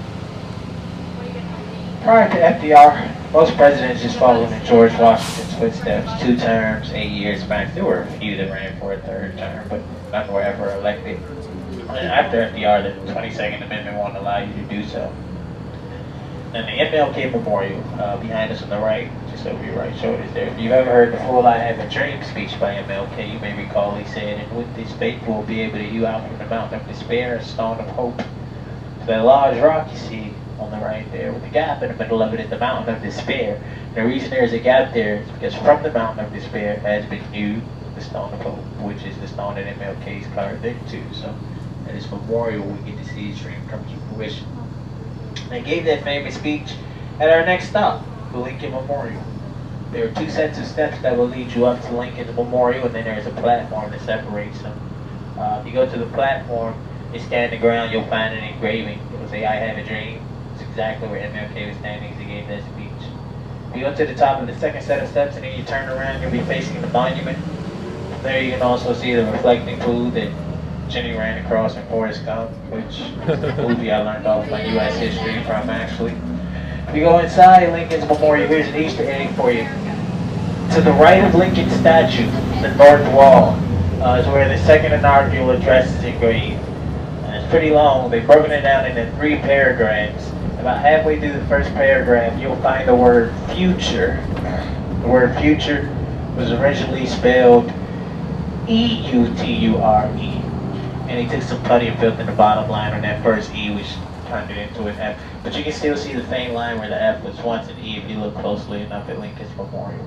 Also here at this stop, you have the Korean War Memorial and the Vietnam Veterans Memorial. And at the Vietnam Veterans Memorial, you'll find the 3 service members, the Women's Memorial, the Valley of Despair, which is where the wall is located, with the last time I checked the list, 58,307 names engraved into that wall. Now, if you were going there in search of a specific name and didn't want to give you a heads up, the names on the wall are not in alphabetical order, they're in chronological order. There is, however, a book there at the memorial that will help you find the section of the wall the name you were looking for is located on. There's also an app in the Apple App Store, the Google Play Store that will help you out with that as well. And then the Korean War Memorial is where you'll find 19 statues of service members, and then there's a wall to their right which reflects them, making 38 statues. And number 38, symbolic of the 38 months the Korean War lasted, and the 38th parallel. This is Lincoln directly ahead of us here. If you want to get to the Vietnam Veterans Memorial, there's this walkway behind the police car up ahead to our left. Cross that walkway, go all the way to the other side, and then make a right. And eventually in the field to your right, you'll see the Vietnam Veterans Memorial. And then the Korean War Memorial is just up ahead to our left in between the gaps of the trees there.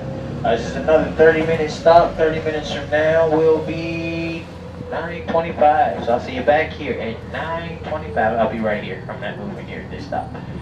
So 9:25. 25.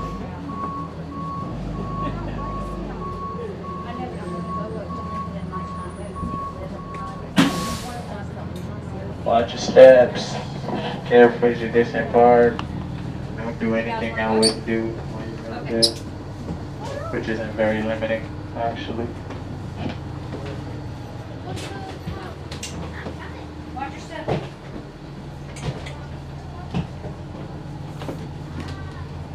Very soon.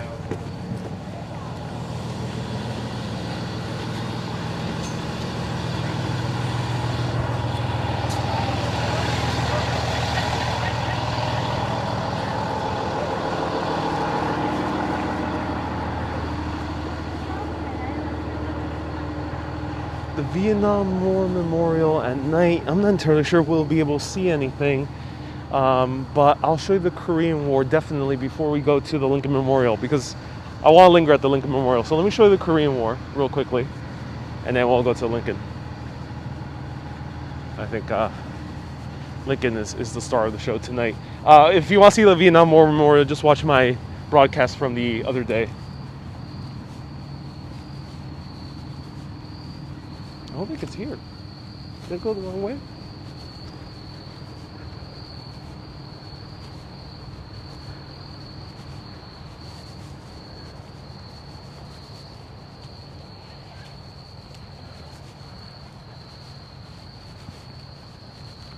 Here they are. Okay.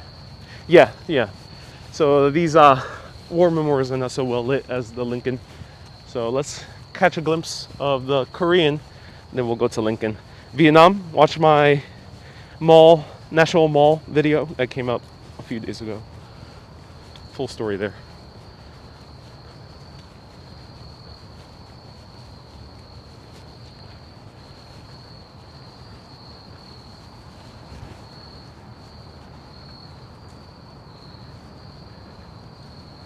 It's so quiet. Yeah, you can hear the crickets. It's so cool. You know, this is a really cool national park. It's really awesome at night. I think it's worth it. Either on the night bus tour or you can even walk it. I think it's really calm and beautiful. But spooky, yeah. So here's the Korean War Memorial. The Korean War we fought. It was a proxy war in essence against Soviet Russia. Stalin wanted to continue the war and push it forward as much as he can. General MacArthur, who was the leading general on the American side, actually wanted to push into China and was very close into getting the okay to bombard many Chinese cities with nuclear bombs, which would have devastated the People's Republic at that time. That luckily did not happen, but it was very close, General MacArthur. So much so that the president was so pissed off due to that and due to many other things that General MacArthur was going to Congress and talking behind the president's back. In a way, maybe who knows what he was actually planning. This is all real history. You can read about this in many history books, and he fired him. So these are the men who lost their lives at the Korean War. My own grandfather, Miguel Angel Ortiz, was a Korean War veteran.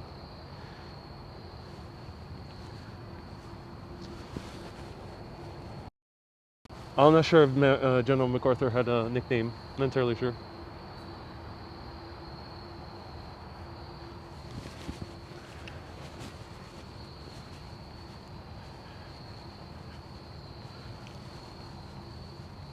Okay, so not so well lit. Let's go to the Lincoln Memorial where we'll see much better views at night.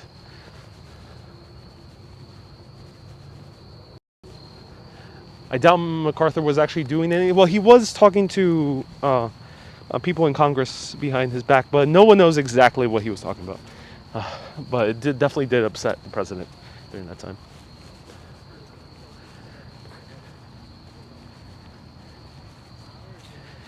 B. Griffin says, yeah, he was hinting that he might not abide by the president's rules. Yep. Very controversial figure of history. That's for a much longer broadcast. I bet there's some great books on it if anyone has any recommendations. Dinner, Ariel, what are you having? Says Robert. I actually ate a very great empanada and some sangria. Some of the best sangria I've ever had is nearby the bus stop. It's called Urban Roots. Highly recommend it. And then beyond that, I'm probably going to have some Mexican food right next to my Airbnb.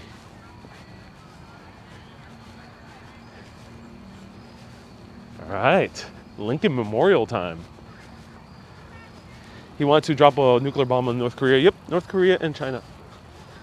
Not just North Korea, he wanted to put a nuclear bomb in multiple cities in China at the same time in order to bombard them all at once.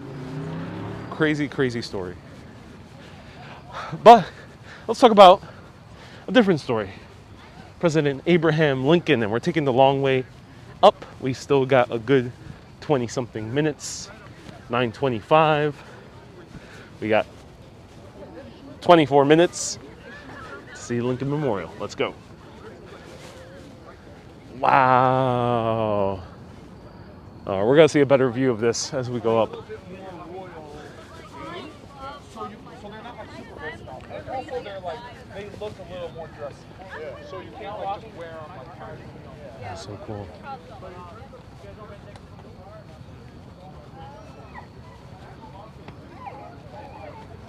Hope.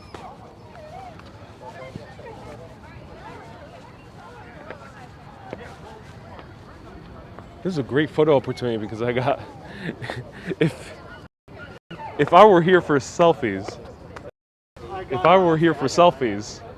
then it would be the perfect time to take a selfie. This should be the thumbnail because I'm well lit. Yeah, that was an obsession for a while. Oh. Will you look at the back too, please? Yep.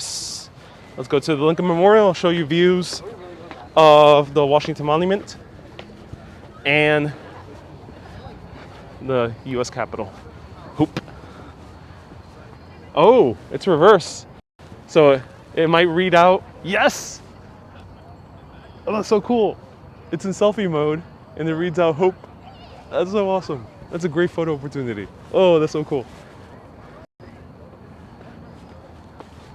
One day I gotta travel and just not do a video and just make photos. But nonetheless, the video must go on. Let's go to the Lincoln Memorial. Tribute to the 16th President of the United States of America, the man who got us through the Civil War. He was killed during office shortly after the Civil War, shortly after he passed the Emancipation Proclamation, by a lone gunman, John Wilkes Booth.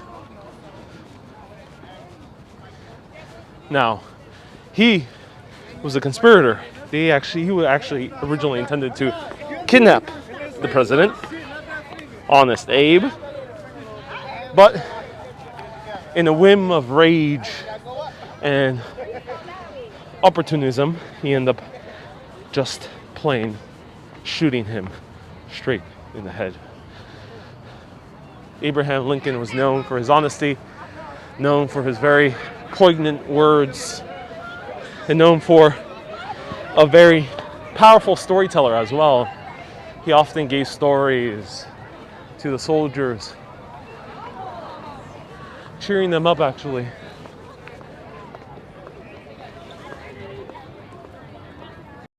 Lincoln is the man, oh yeah.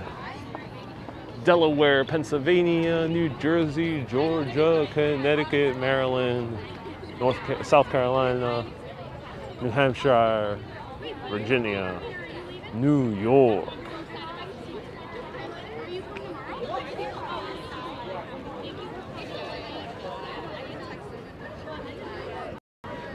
Julio says, we will miss your adventure if you just take photos. Of course, yeah. Many years ago, you could drive up to the base. It says Don. Oh, wow, Don, that's amazing. Now, let's go further up. Let's walk the very steps that Dr. King walked up and gave what was supposed to be a 4-minute speech. But quickly, he went off script after Mahalia Jackson screamed to Dr. King, "Hey, tell him about your dream, Dr. King." And he went off script, and for the remaining 13 plus minutes, he told everyone about his dream. The dream that everyone will be judged not by the color of their skin, but by their character.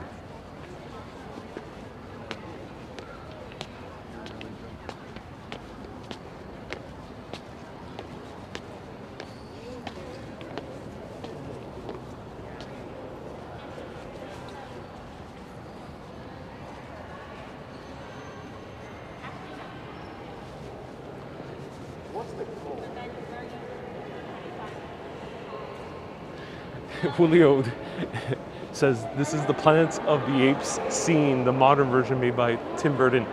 I know exactly what you mean because it reminds me exactly the same thing.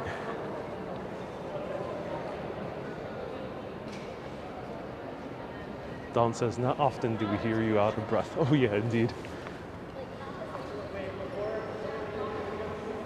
Matashe, if I'm going to, sorry if I mispronounced your name, Moth. I'm going to the African American Museum. Nope, there's unfortunately no tickets. I tried, no tickets. Kinda sucks. In this temple, as in the hearts of the people for whom he saved the Union, in the memory of Abraham Lincoln, enshrined forever. A pivotal scene at the very end. Warning, spoilers for Planet of the Apes, Tim Burton version. Just skip a minute ahead if you're watching in replay. He comes here back to Earth, lands in Washington, D.C., is excited that he finally has returned what he thinks is back to his normal home. And he approaches the Lincoln Memorial, looks up, and sees that Abraham Lincoln is an ape. It's a very good movie. I really enjoy it deeply.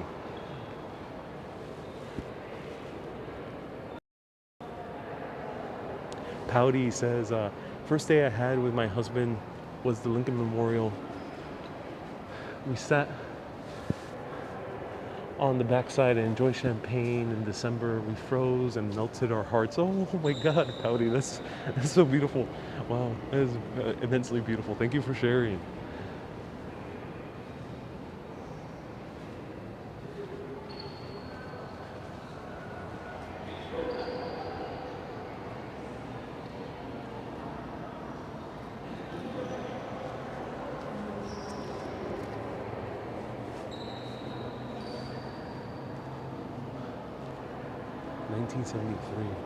Also, you can literally sneak to the back. Probably wasn't roped off back then.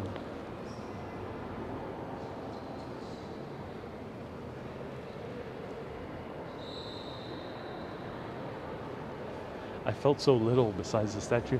Yeah, yeah. But I think being right next to Honest Abe, I don't mind feeling little next to Abraham Lincoln. There's some statues I don't want to feel little next to, but I don't mind Abraham Lincoln. Let me know what you think. I don't mind feeling little next to him. I think he deserves to be big. Of course, every man, every human being, man or woman or any other gender, is a complicated person. But I think he made many more good deeds than not. Can you zoom in on the cape? Sure thing. Elisa?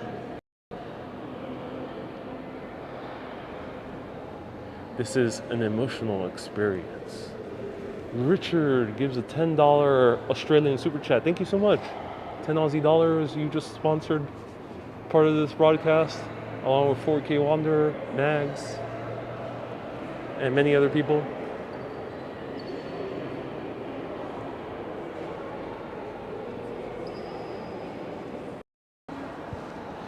Weird and scary. Should I let him rest in peace? Well, he is resting in peace. This is not his tomb. This is not his tomb.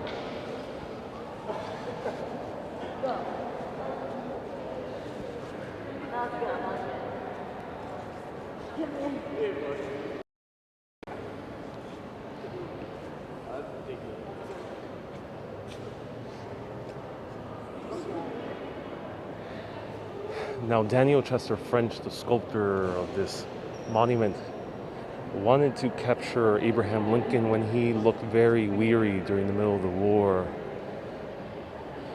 And there's many astonishing photographs because when Abraham Lincoln was elected as president, he was pretty young. He looked very young. But just a few years into the war, especially during re-election, it looked like he aged more than 20 years. And Daniel Chester French looked at many photographs, many depictions, in order to find the perfect photo that captured that world weariness and that look of yet a mixture of despair and determination to win the war. He also used hand casts that were actually taken of Abraham Lincoln. I'm not entirely sure why they had hand casts of him, but they did. And he was able to recreate his hands almost exactly as they actually were.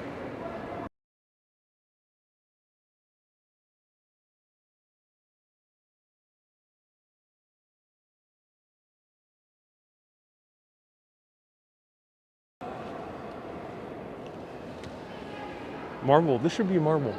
Should be marble. And wait for this.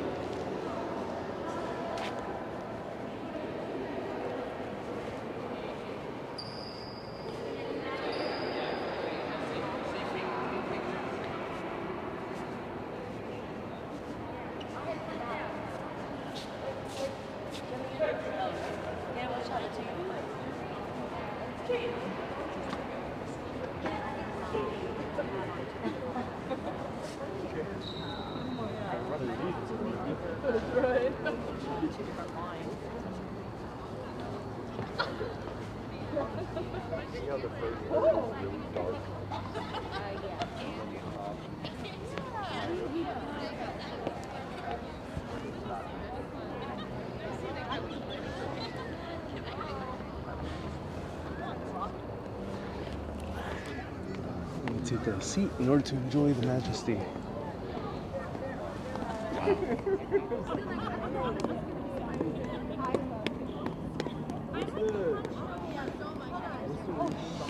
Do we have to go back to the... Uh-oh. Nope, not yet. We still got time.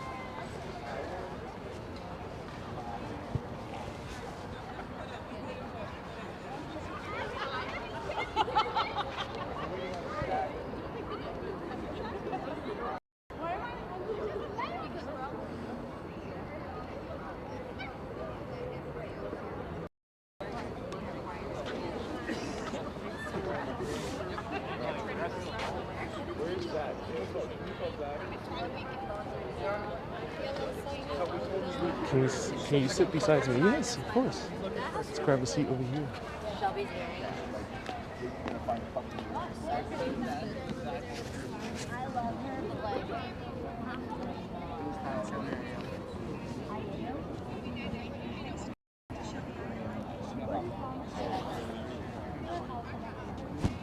Breathtaking. Wow, absolutely magical. Are those armed security officers? Yes, they are.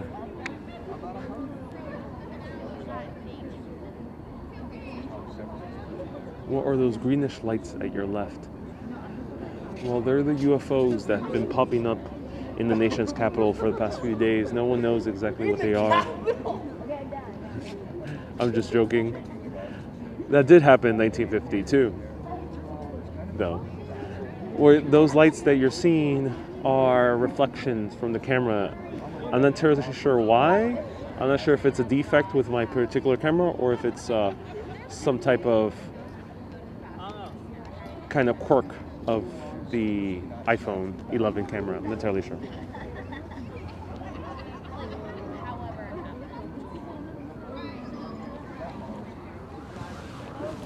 Oh, wow, it feels so good to sit down and see this view.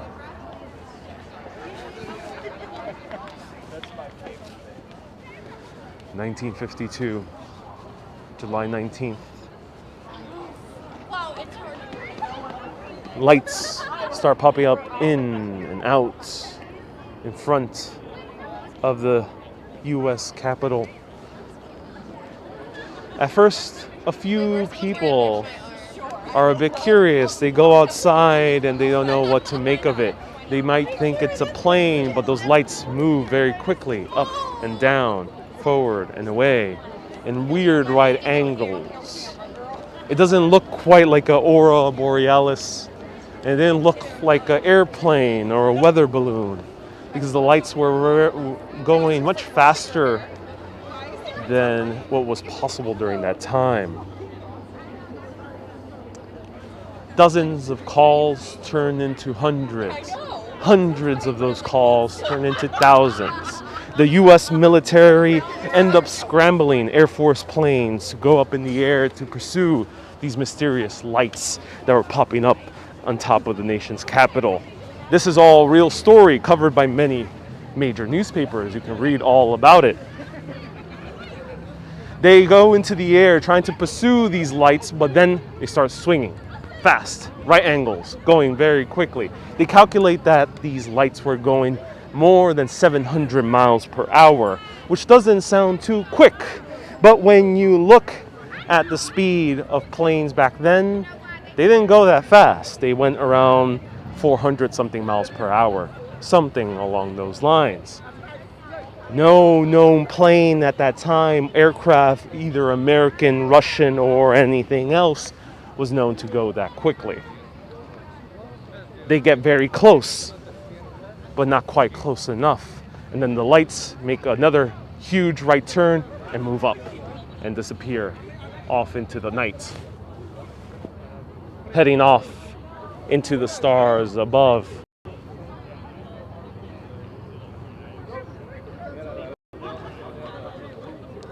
But what were those lights? Well, the thing is,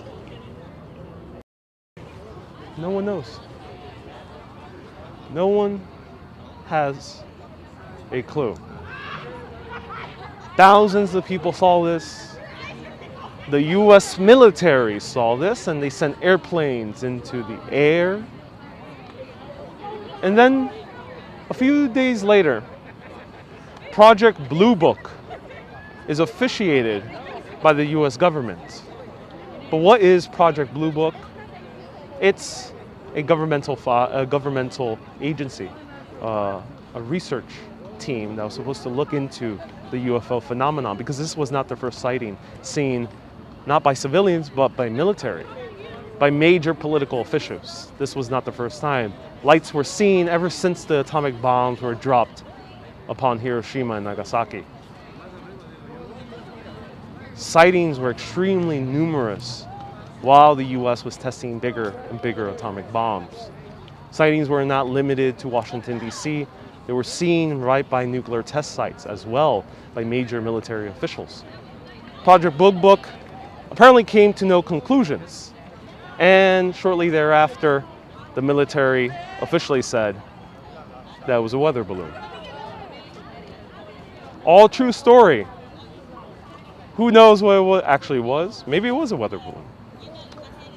But the lights were indeed real, whatever they were. Weather balloon, some phenomenon of lights in the atmosphere, but who knows?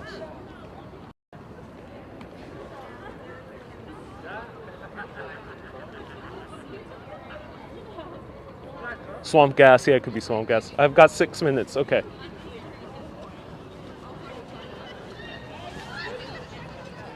So here's one more time, the Lincoln Memorial.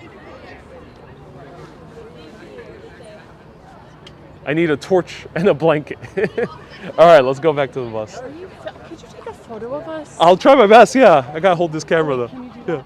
Can we take one? Sorry, you just seem really legit, like you'd take a good photo. Oh yeah, of course. What do you want the view of? This would be great. Can we do both? Okay, I'll do one of each. All right. Full body? Yes, please. All right. I'll go with you. There we go. Let me wait for the people to move it behind. All right, perfect. Ooh, should I turn off flash? Let me turn off. Wait, let me take another. All right. Oh, my hair. Oh. One more. Okay, perfect. Okay. You want the other side? Yes, that would be All right. awesome. Wonderful. Is it light enough or do you need flash? No, it'll be great. Good, you have night mode. Okay. Yeah.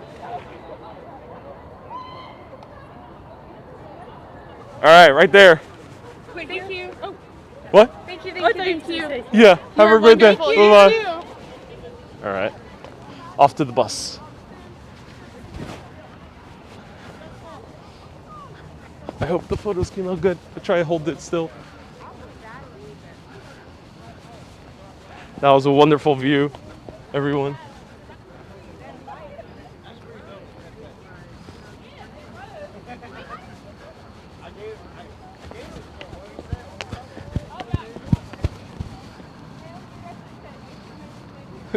Don says get a phone number.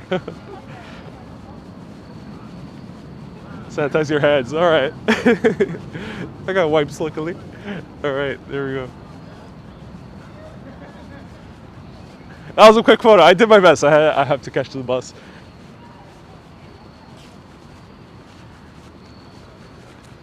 Don says not for you, for me. Not that type of show, Don.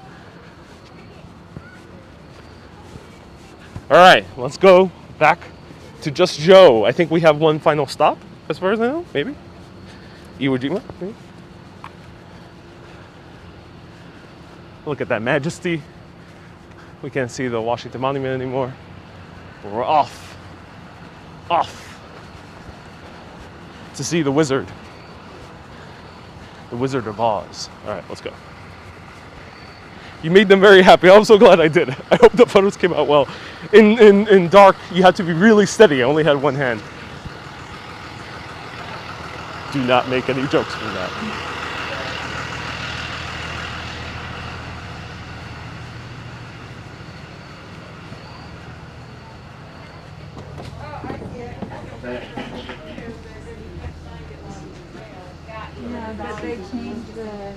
So you should be able, if you zoom in really well, you should be able to see that there's still a line on the E, on the F in future.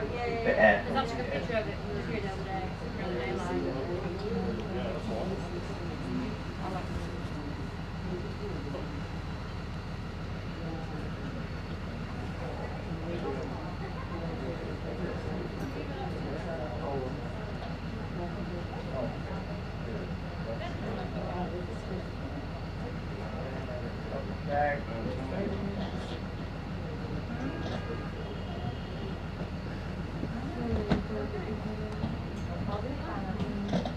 I promise I won't.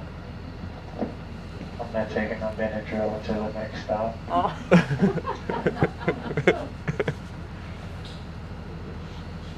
All right, let's count. 5. 6, 7, We won't leave without him. 9, 10, 11, 12. Herschel. We're missing one. I'm 14.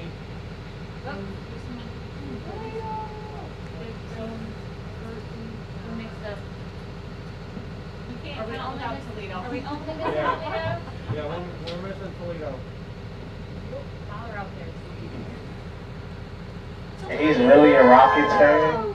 I think we all did it on 3, right? He's really a Toledo Rockets fan. Like, he could have been an Ohio State fan, but he chose Toledo. That's rough.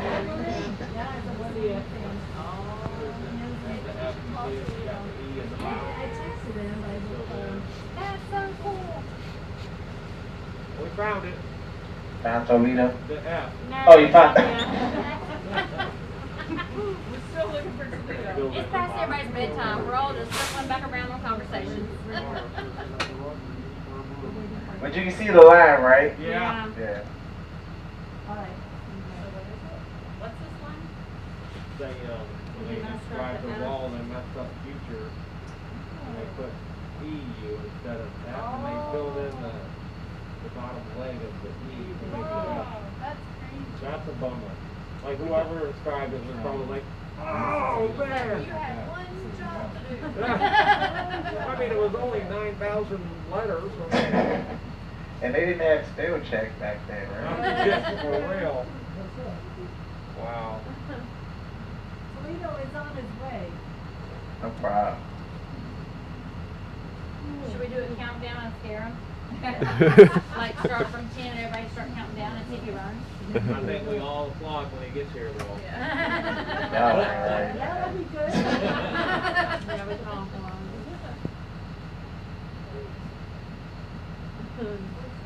Anybody go to Vietnam? Hi, Toledo. That's where Toledo is. Somebody went to Vietnam? Wow. We did the other day. He's Oh, over okay. there. Anybody go to Korea? The other day.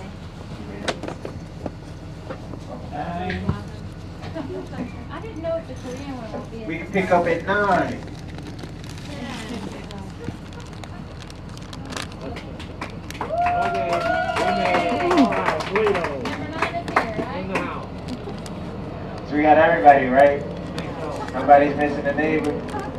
Sean Taylor. All right, let's go. You just threw off my equilibrium. Because you were here and you were here.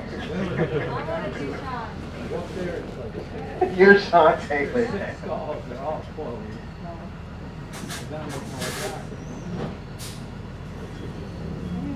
All right. Next stop, the Iwo Jima Memorial.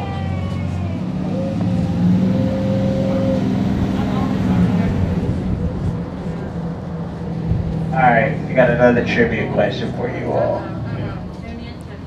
How many people have been president of the United States of America?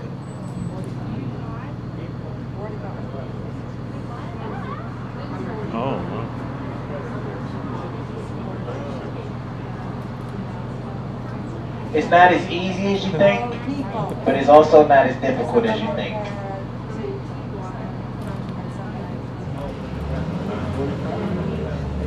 Not if you include the election.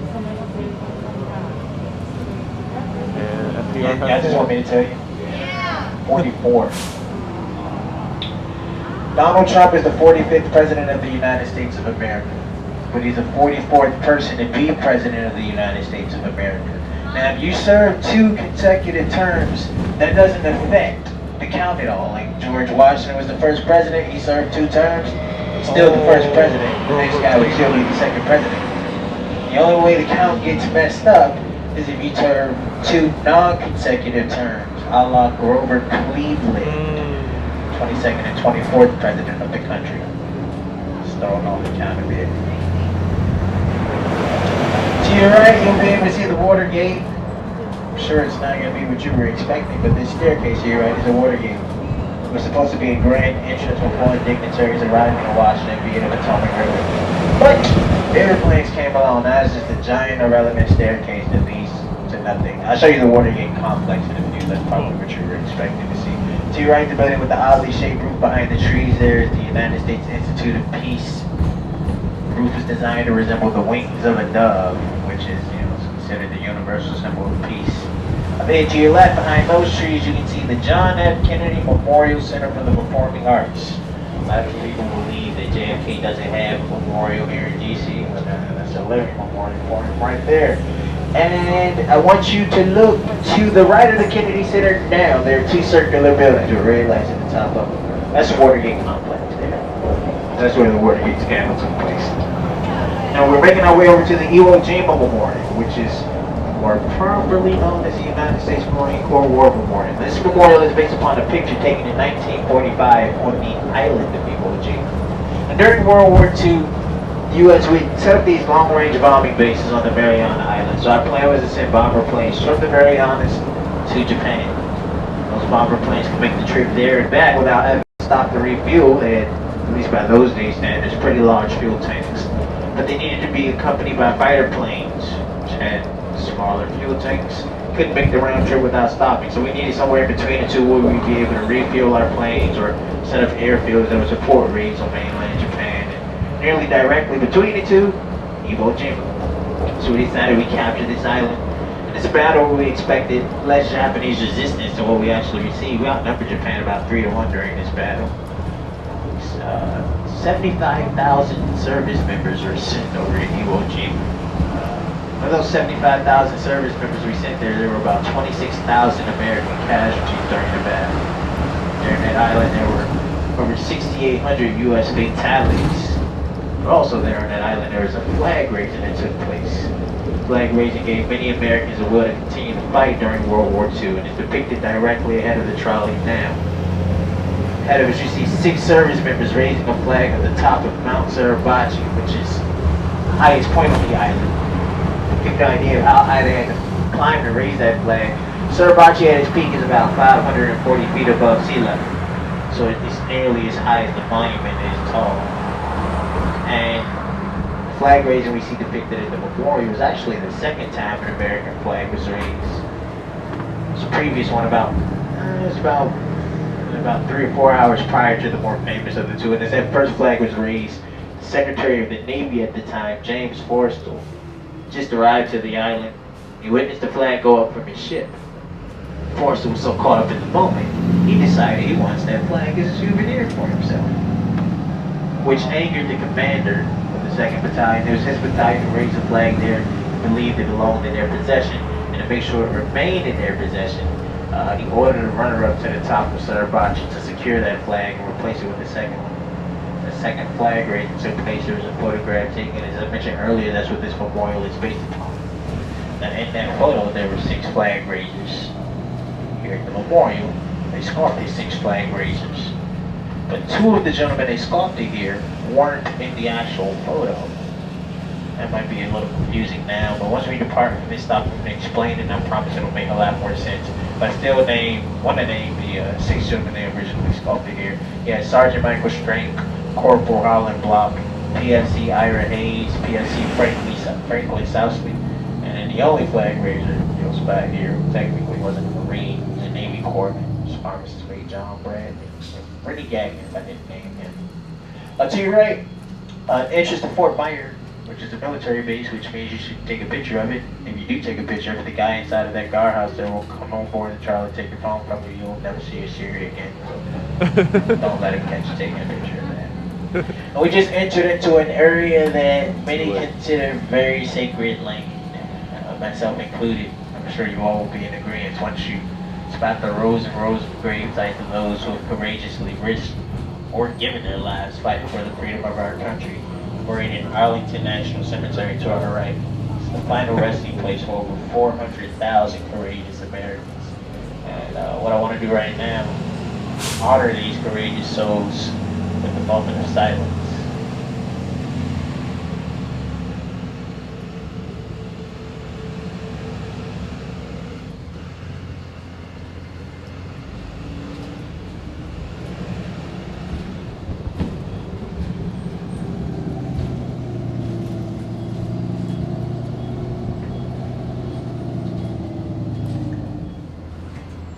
Everyone, I look to the right of the trolley now.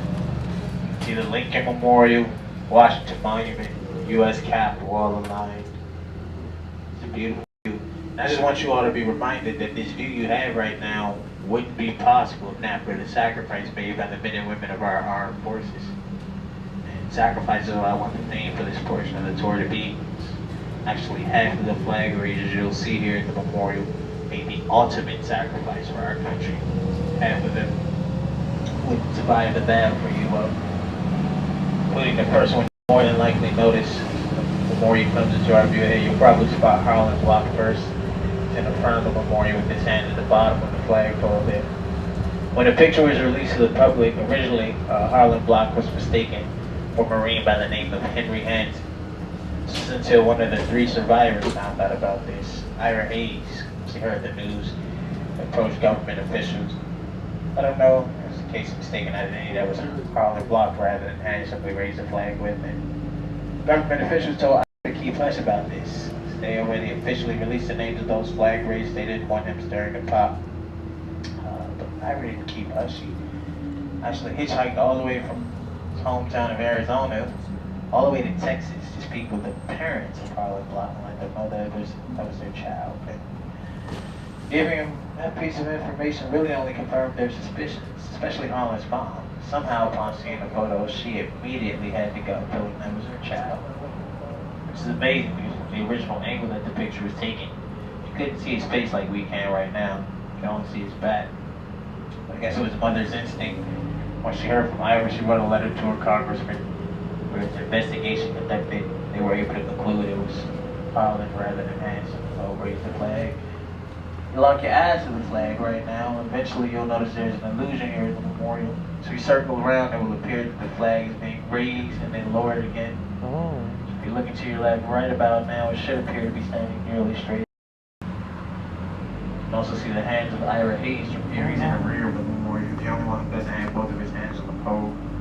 When the picture was taken, he had just released his grip of the flag. So Ira, once he returned home from the battle, went on to suffer from what we now know as PTSD. Eventually, he developed a disease that would claim his life. After the battle for Iwo, Ira became a chronic alcoholic. There's a song, probably most famously sung by Johnny Cash, The Ballad of Ira Hayes. The lyrics of the song suggested he one day in a drunken rage passed out face first into a ravine and drowning only a few inches of water. It's not exactly what happened. He was close to a ravine. Playing cards with friends, they were all drinking. Unfortunately, Ira passed due to alcohol poisoning. Now, the photo that the memorial is based upon was taken by Associated Press photographer Joseph Rosenthal, who came close to not getting the picture at all. Originally, his plans were to capture a photo of the first flag raising. About halfway up to the top of the mountain to do so, he was passed by another photographer who was headed down Suribachi. So this gentleman informs Rosenthal he needs to capture a photo of the first flag as it was raised. And Rosenthal was discouraged by this. He almost made the decision to turn around and head back down the mountain because he and really no one else knew there would be a second flag to be raised. But thankfully that other photographer was able to convince him to still make his way up to the peak of the mountain. And Roosevelt got up there just in time to spot those 6 men raising the flag. He was in such a rush to take the picture, he wasn't looking through his viewfinder as it was snapped. And that wound up becoming the most reproduced photograph ever. Only photo to win a Pulitzer Prize for photography the same year it was taken. It was in circulation throughout U.S. newspapers only 17 hours after it was taken. It became the centerpiece behind the 7th War Bond Drive, which raised over $26 billion for World War II. But most importantly, at least in my opinion, that picture became a symbol of hope for our country at a time where we needed it the most. I'm gonna let you all off here to see it for yourselves. We return to the trolley at 9:48. I'll be right here waiting for you.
This is the different battles.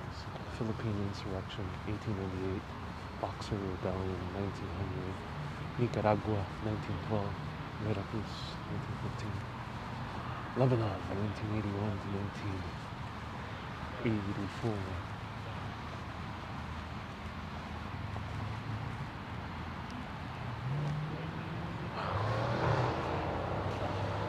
In honor and memory of the men of the United States Marine Corps who have given their lives to their country since November 1775.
Absolutely moving seeing this late at night. I think it has its own unique level of majesty.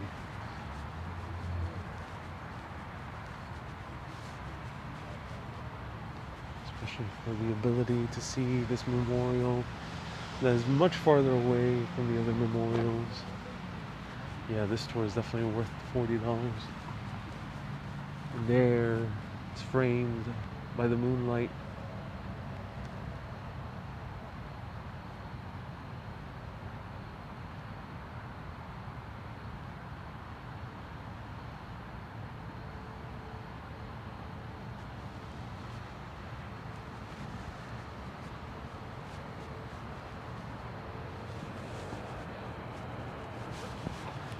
The flag slowly being raised.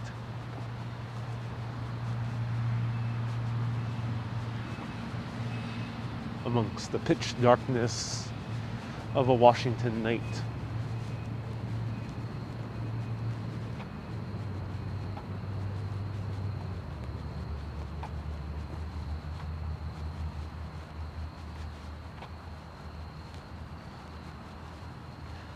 Uncommon valor was a common virtue. 1945, Iwo Jima, Okinawa, Korea, 1950.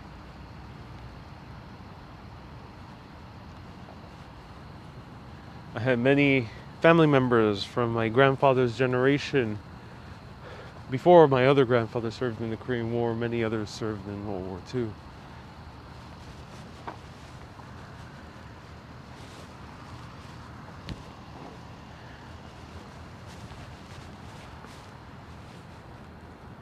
Let me know if you have any family members who served in whatever military, regardless of the nation. Let me know if you have any veterans in your family.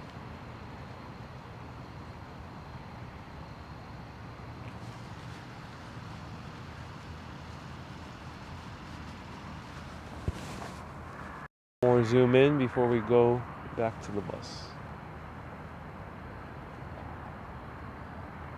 And as the amazing film by Clint Eastwood of Iwo Jima, all sides were human, real people, real fathers, sons, brothers, cousins, grandfathers, served not just in America, Japan, Germany, France, England, Scotland, Canada, New Zealand, countless countries, Brazil. Ultimately, we are all human, after all.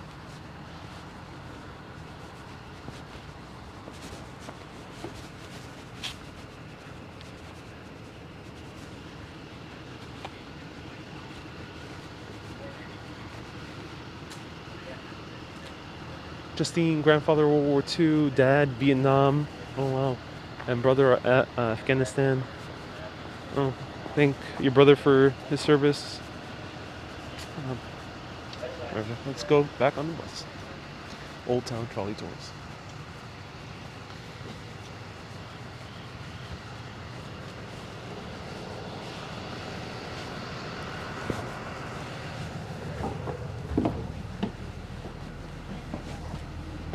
But I also grew up here, so I mean, I had previous knowledge too. So.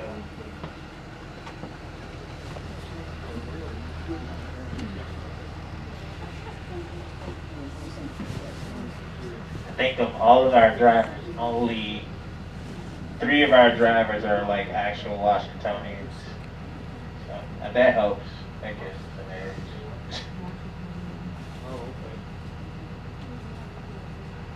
You got everybody?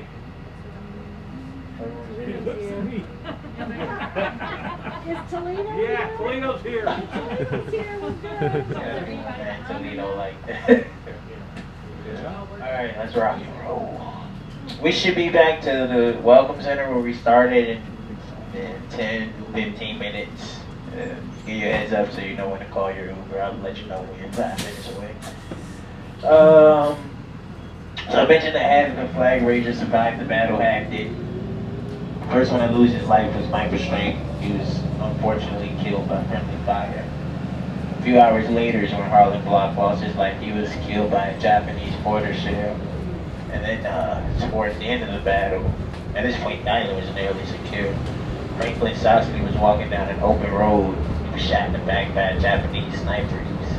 He was the youngest of the flag raisers. I was still a teenager at the time of his death, which was unfortunately the story for many of those who served during World War II. And the 3 survivors, we spoke about IRAs already. Yeah, Rennie Gagnon carried the flag to the top of the mountain. He's actually buried in this section of Robinson Cemetery ahead of us here. You also had John Bradley. Now, yeah, Gagnon carried the flag to the top of the mountain, but the Marines announced about a year ago that he didn't help raise it.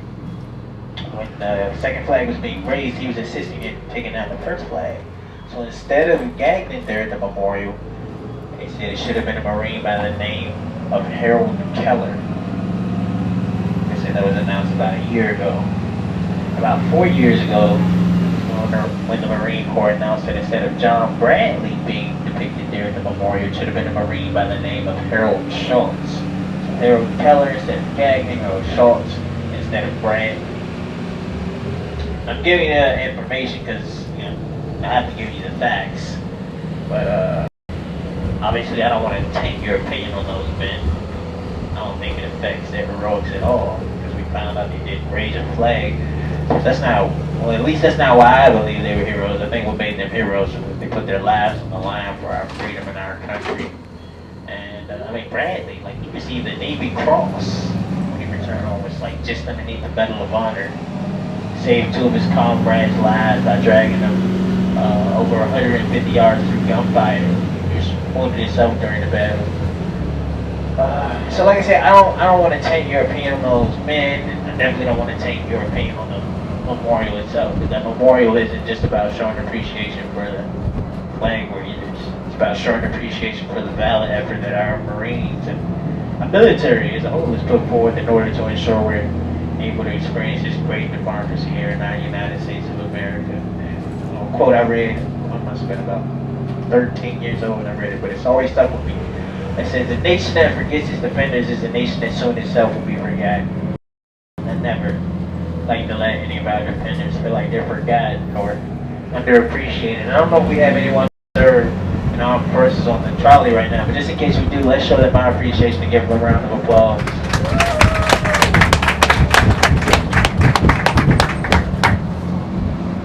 And we're heading back to D.C.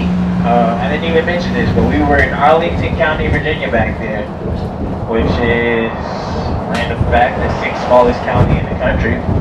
But in about 10 more seconds, we'll be back in D.C. So let me welcome you back to the capital of the nation. This is home of the 2018 Stanley Cup champion, Washington Capitals. Home of the 2019 World Series champion, Washington Nationals. 2019 WNBA champion, Washington Mystics. And also home to the Washington Wizards. They suck. And football team without a name. But anyway, welcome back to D.C. To your left, you're going to see a bunch of red lights.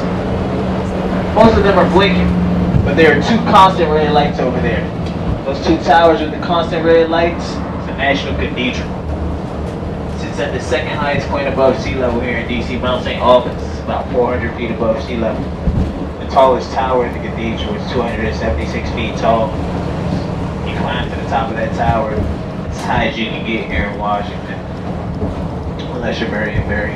Up ahead to your left, the U.S. Institute of Peace once again. Of course, you can see the Washington Monument dead ahead of us off in the distance, which looks a lot better now than it would if you were here in Washington at any point between late 2011 and early 2014, because you were here then. There'd be scaffolding all over the monument. They had to repair damages that were caused to it by an earthquake that took place here in 2011. It was a pretty epic earthquake. At least by DC standards, because we don't get them. It's a 5.8 magnitude earthquake. It caused $15 million worth of damage to the monument, $34 million worth of damage to the National Cathedral, about $40 worth of damage to myself. Never experienced an earthquake before. I had to buy a brand new bag. It's crazy. See that scooter up there to our left that they're getting off of now? It's called Rebel Scooters. Like, you know how you can rent you can rent a moped. I would never do it because I'm just concerned, like, how do they clean the helmets? Like you see them? Like, they're taking the helmets off, but what happens now? Anyway, to your left here, the APA, the American Pharmacist Association, only private building here on Constitution Avenue. Look up this tiny hill to the left of the trolley. Right now, you can see a bit of the State Department there. I continue to look to your left. Eventually, you'll see the American, I'm sorry, not the American Pharmacist Association. That's all right. This is the National Academy of Sciences to our left. And the statue outside of it, my man, Albert Einstein, right there. Said if you rub Einstein's nose, you can rub off some of his knowledge. I think it works. I rubbed his nose about a week before I took my SATs. Thanks to Einstein's nose, I got into the only 3 schools I applied to. The University of Maryland, Howard University, Georgetown University. I had to choose between those schools. A rough decision. So I used the process of elimination. I ruled out the University of Maryland because their colors are red. I'm a Crip, wasn't gonna work. So it was down to Georgetown and Howard. And I was leaning towards Georgetown. And my dad came to me one day and said, son, I think it would be an excellent decision for you to attend Georgetown. It's a great school. And your Aunt Sissy works like 2 minutes away from campus, so she can keep check on you while you're in college. So I went to Howard. Yeah. Anyone familiar with Howard University? Number 1 HBCU in the nation, regardless of what people that attend Hampton University will tell you. Also, Howard University pulled off the biggest upset in college football history about 3 or 4 years ago. Led by Kalen Newton, younger brother of Cam Newton. They were 55-point underdogs to UNLV, and they won that game. You bet $100 on Howard winning outright, you would have won $50,000. Nobody bet on Howard. Absolutely no one. To our right, this little house here is a lockkeeper's house. The street we're on right now, Constitution Avenue, used to be a part of the Chesapeake and Ohio Canal. When it was, it's where the lockkeeper lived. With legend has it, 13 kids and a wife and a mother-in-law. No, I'm just kidding, no mother-in-law. That'd be inhumane. 13 kids and a wife, that wasn't a joke. Coming up on your left will be the White House. White House to the left of the trolley. You want a picture of the White House, point your camera. I'm going to go as slow as I can without making Secret Service reach for their hips. So here's the White House to your left.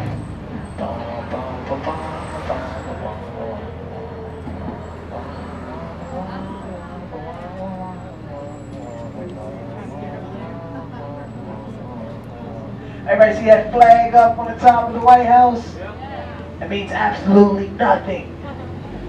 I hear all the time, that means the president is home. No, it doesn't. It means, a flag means something, but the fact that it's up means nothing. Actually, if you ever...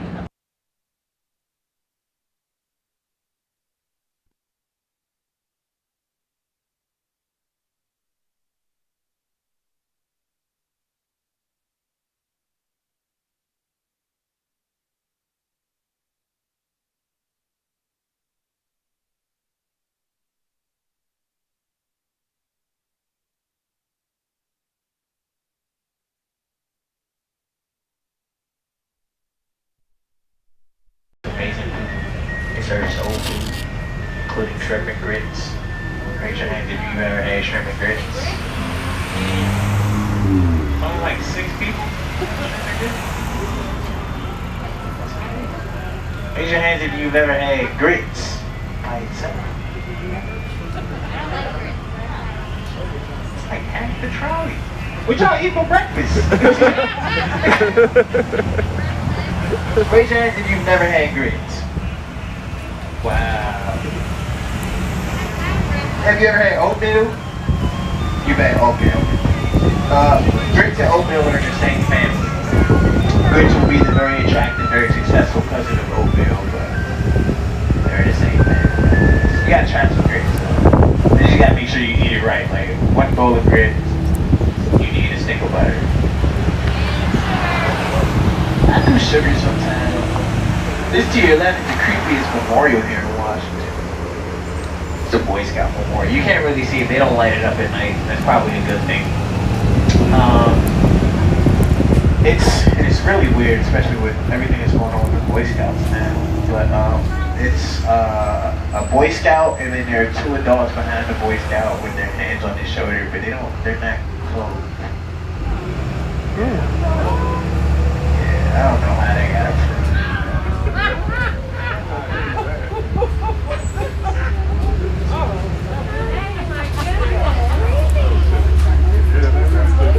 Oh, it's like driving school all over again right here.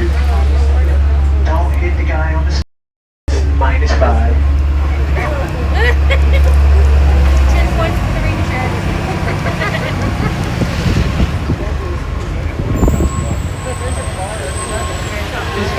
know why they would be repaving Pennsylvania Avenue right now. Oh, interesting. That is odd. That is correct. They're also going to be painting a blue line down the middle of this street. They do that every 4 years. You can actually see the blue line if you're on the left of the trolley. You look down there, you can see it. A faint blue line. It's fading up. The last time they painted it almost 4 years ago, but that line marks the inaugural route. Yo, fuck that! Get straight! Just to make sure that the driver during the inauguration doesn't forget how to get to the White House with the Capitol. If you don't know how to get to the White House with the Capitol, you probably shouldn't be driving.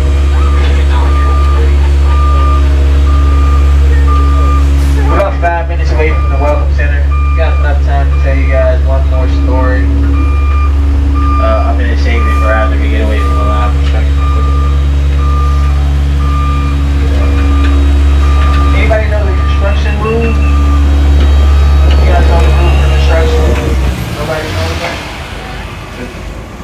One working, three watching? They were holding up to that rule back there.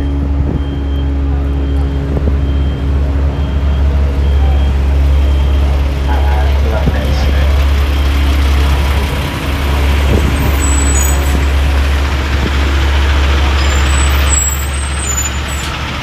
This feels like the beginning of a thriller movie. People on the tour bus seeing Alright, so random I'm gonna tell construction you guys about right by the White House. Oh, Hugh Harrison I'll tell you Ford about running down Pennsylvania Avenue. And I'm gonna make sure I keep it PG. Or at the most PG-13. So, has anyone ever heard of Francis Scott Key? Yeah. Francis Scott Key, OC, can you see? That's nice. He did that.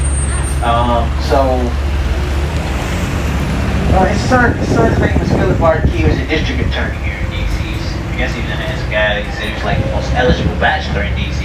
Dang, I can't avoid the construction. This is crazy. What am I supposed to do? Like, different even signs like this that don't turn this way. Okay. Anyway, so he's considered the most eligible bachelor in D.C. They really should put up a sign. But he's a district attorney, most eligible bachelor in D.C. He was friends with the guy who was a congressman. His name was Dan Sickles. His nickname was Devil Dan. So one day, and Dan Sickles, by the way, he was married, but a lot of times he didn't act as if he was married. I think that's right. One day there's this party. Philip R. Key is there. Dan Sickles is there. Dan Sickles is there with Dwight. And in walks a female friend of Dan Sickles. So he goes to Philip R. Key, says, "Yo, Phil, this is my wife. One of my female friends just walked in, and I want to go have a conversation with her." So I had a conversation with her. He just leave my wife occupied, so he just have to come looking for me. And while he went to go talk to his female friend, Dan Sickles, Philip R. Key talked to Mrs. Sickles. And apparently she really enjoyed this conversation, because after the party was over, they would continue to talk to one another. The Sickles lived right across the street from Lafayette Park. So whenever Philip R. Key wanted to talk to Mrs. Sickles, he would go to Lafayette Park, he'd pull out a white handkerchief, he'd wave it, and she'd come outside and they'd talk. And one day they had a conversation in the back of a buggy while they were going around town, and I guess they were kind of loud, someone overheard. And they wrote an anonymous letter to Dad Sickles and said, "Hey, your wife is talking to Philip R. Key. Whenever you want to talk to her, white handkerchief, Lafayette Park, yada yada yada." So Sickles confronts his wife. She admits to it. And that night he sat in his window and waited to see if Philip R. Key would come to Lafayette Park and get his white handkerchief. And he did. And this time, instead of Mrs. Sickles coming outside, Mr. Sickles came outside. And he didn't come outside to talk. He came outside with two guns. So he pulled the first gun out, pointed it at the head of Philip R. Key, and he pulled the trigger. And nothing happened because guns weren't very reliable back then, which is why I imagine he had two. So he pulls out the second gun, and he pulls the trigger 3 times, and the second gun worked. And he killed Philip R. Key.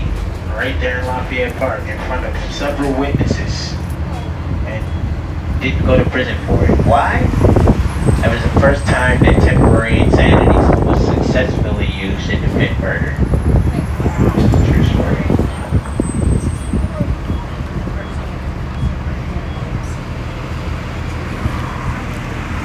I'll also tell you guys about a young man by the name of Robert Todd Lincoln. Anyone ever heard of that guy? He's the son of Abraham Lincoln. Robert Todd Lincoln had what he believed was a curse.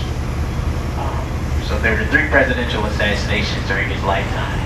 His father's assassination, he wasn't there when his father was assassinated, but he was there when his father passed away the next morning. But Robert Todd Lincoln was there for Garfield's assassination and William McKinley's assassination. He was Garfield's Secretary of War. So anyway, he thought he was cursed. He didn't like to be around presidents. Actually, he came close to not attending the dedication of his father's memorial because there's going to be a president and a former president here that day. He didn't want to be around. They were able to convince him to show up. Then Secret Service was looking after the president, and they had heightened security.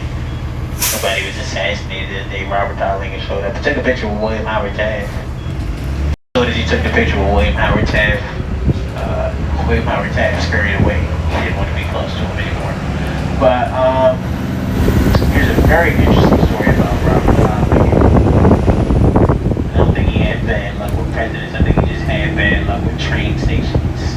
But one day, he's at the train station, waiting for train approaching the station, stands up, walks up to the edge of the platform, and slips. He almost fell into the tracks. He would have been killed by the oncoming train, and now the young man grabbed him by his collar and snatched him safely back up to the platform. The young man that saved the life of Robert Todd Lincoln about a year prior to his father's assassination was Edwin Booth, brother of John Wilkes Booth. Wait. And he didn't even realize it was Robert Todd Lincoln who was likely to take him. But Robert Todd Lincoln knew who Edwin Booth was. The Booth brothers were famous actors. So like Abraham Lincoln was a man of John Wilkes Booth. But anyway, he didn't realize it was likely to save until years later. U.S. Grant and Robert Todd Lincoln both wrote thank you letters to Edwin Booth. And he always felt quite a bit of guilt about what his brother did. He didn't have the same beliefs as his brother. And I guess that kind of, helped rid him of a bit of guilt. But his brother assassinated Abraham Lincoln to where I left, April the 14th of 1865 at Ford's Theater here. And Abraham Lincoln passed away April the 15th of 1865 at 7:22 a.m. to our right, the Peterson boarding house there. This is the welcome center. This is where the tour began. This is where the tour ends. Thank you guys for riding along with me. Enjoy the rest of your stay in our nation's capital. Have a blessed one. Thank you. Thank you guys for choosing Old Town Trolley, where we don't have open top, so if it rains, to keep your drains off. Watch your steps, my friends. Enjoy the rest of your stay. Thank you all for riding along with me. Watch your steps. Now, thank you for riding. Watch your steps. Enjoy the rest of your stay. Thanks for riding with me. Thank you. Thank you so much. Watch your step. Watch your step. Enjoy the rest of your stay. Thank you so much, Joe. Thank you. Great job. Watch your steps. Thank you so much.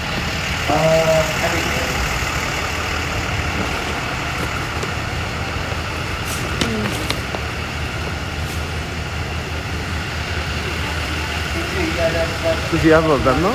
Oh, let me ask him. Oh, thank you. Thank you. Thank you so much. Watch your steps.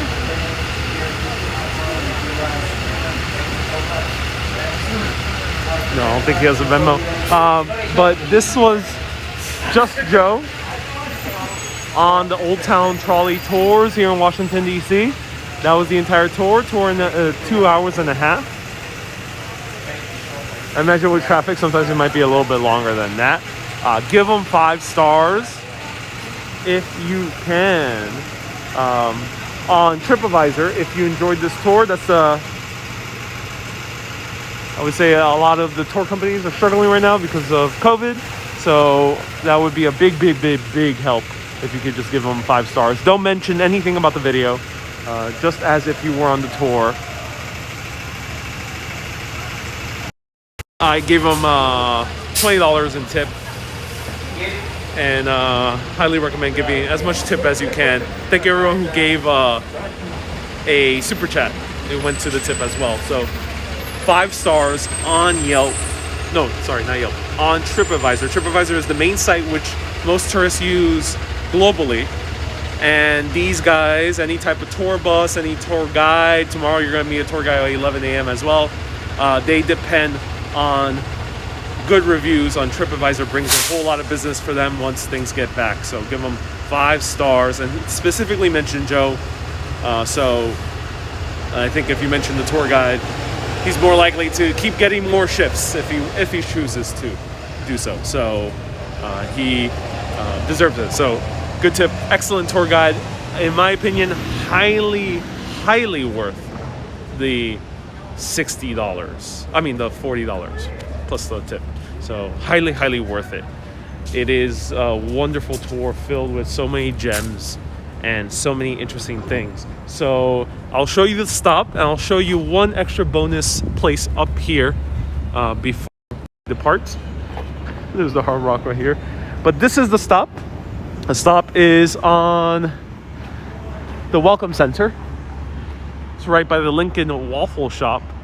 Elisa says, thanks for the tour. My pleasure. Sorry about the wind. The wind does happen because my mic died and I don't have a wind cover for my phone. So I can't really control that, unfortunately, especially on the whim.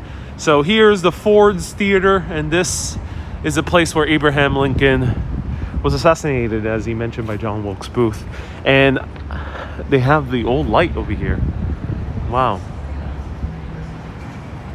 The fun never ends with this guy. So this is the Ford Theater. Unfortunately, the Ford Theater reached back to me. They were very nice, but no video, unfortunately. They were very nice about it, so I am very appreciative for them reaching back. And they were going to give me complimentary tickets. I couldn't take video, but they were wanting to give me complimentary tickets. It's because this is a national monument, and national monuments require a little bit more time in advance in order to get a permit, which is a bit tricky when it comes to covering things here that are federally controlled. But I'll show you from the outside so you can see it at least. How are you getting home? I'm very close to where I'm staying. I will be using the bus, which runs till pretty late. This is the Ford's Theater. See the old lights. This is a tour. Highly recommend this. I've taken this tour before. I can't unfortunately show it on Facebook Live because it was a little bit too late notice and they require permits. But highly recommend going there. It's a wonderful tour. It's very inexpensive. It's only $3. And here across, they take you across the street. And this is the house where Lincoln died. And they take you across here as well. United States Department of Interior. Irene says, I hope to recreate your DC tours after the pandemic. Oh yeah, I hope so too, Irene. And do you guys want me to point out? There's a great little spot for amazing sangria. Do you want me to point it out? It's about a block away. So it'll take about 2 minutes walk. Let me know if you want to end this tour by me showing you. I won't sit down, but me showing you, just pointing out a great place to grab sangria. Let me know. A great place to grab food as well, because food is really good. And coffee as well. Am I having a night coffee? I don't have night coffees, but sometimes, you know, I haven't tried decaf yet, but I haven't. Yes, Fox Ariel. Yes, please. Okay. Okay, so I'll point out to end this tour. I'll just point out from the front where to go. So we're in the corner of 10th Street and F Street on the northwest. It's very important that you know the quadrant. There's 4 quadrants in Washington, D.C. That's right by where the bus stop is for the night tour. You can buy tickets in person or online. I'm not sure if there's a price difference, but usually online is a better deal. in most of bus tours from my experience. So let's wait for the walking sign. Do not jaywalk in Washington, D.C. It is enforced. Unlike Boston, which is kind of quite the opposite, where it's kind of socially acceptable and legally acceptable to jaywalk.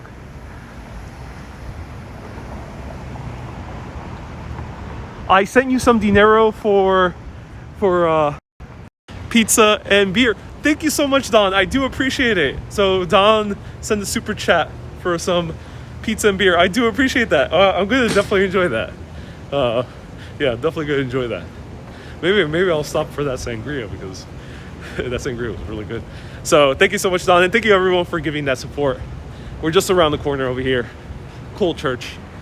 And if you want to give your support, you can do so more directly via paypal.me/Ariel Vieira or patreon.com for a recurring contribution. Basically, buy me a cup of coffee recurring per month. You can cancel anytime. Patreon.com/urbanist.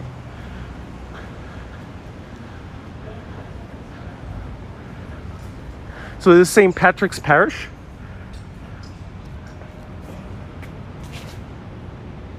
Wow. I love churches at night, and this one is very well lit.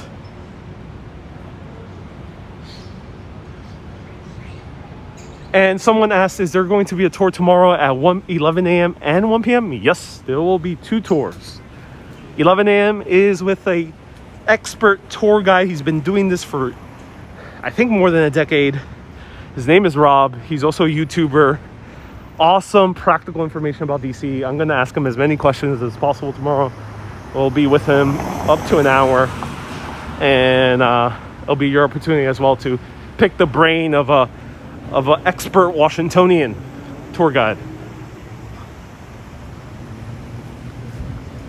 So here to end our tour is some sangria. Point out where to get the best sangria, in my opinion, in Washington, D.C. I'm very picky about my sangria. I don't say this lightly. Sangria, usually most places are not so good. This place really goes out of the ballpark. I came here during the daytime as well for coffee. Really excellent coffee. And they had amazing empanadas. So, and at night they have fireplaces.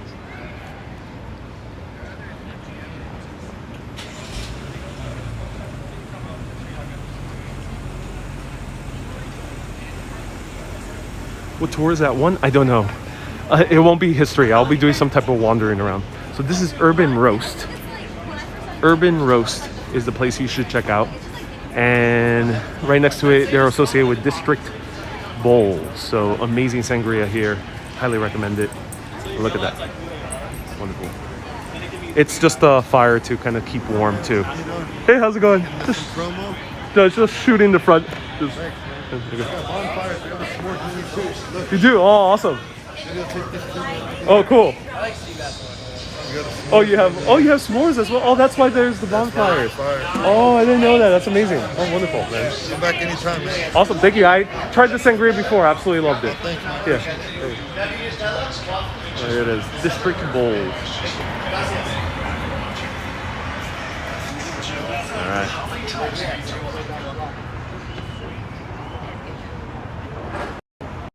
So the reason they have bonfire is because they have s'mores, which is really, really awesome. I didn't know about that. So sangria, s'mores, coffee during the day. Urban Roast / District Bowls, they're the same business. Thank you everyone so much for tuning in. I appreciate it. Thank you all for the support. And do support, since I showed you that bus tour for free. Do support, give them 5 stars on TripAdvisor, Trolley Tours, and mention Just Joe. 5 stars. Don't mention the video. Just Joe, and as if you were on the tour.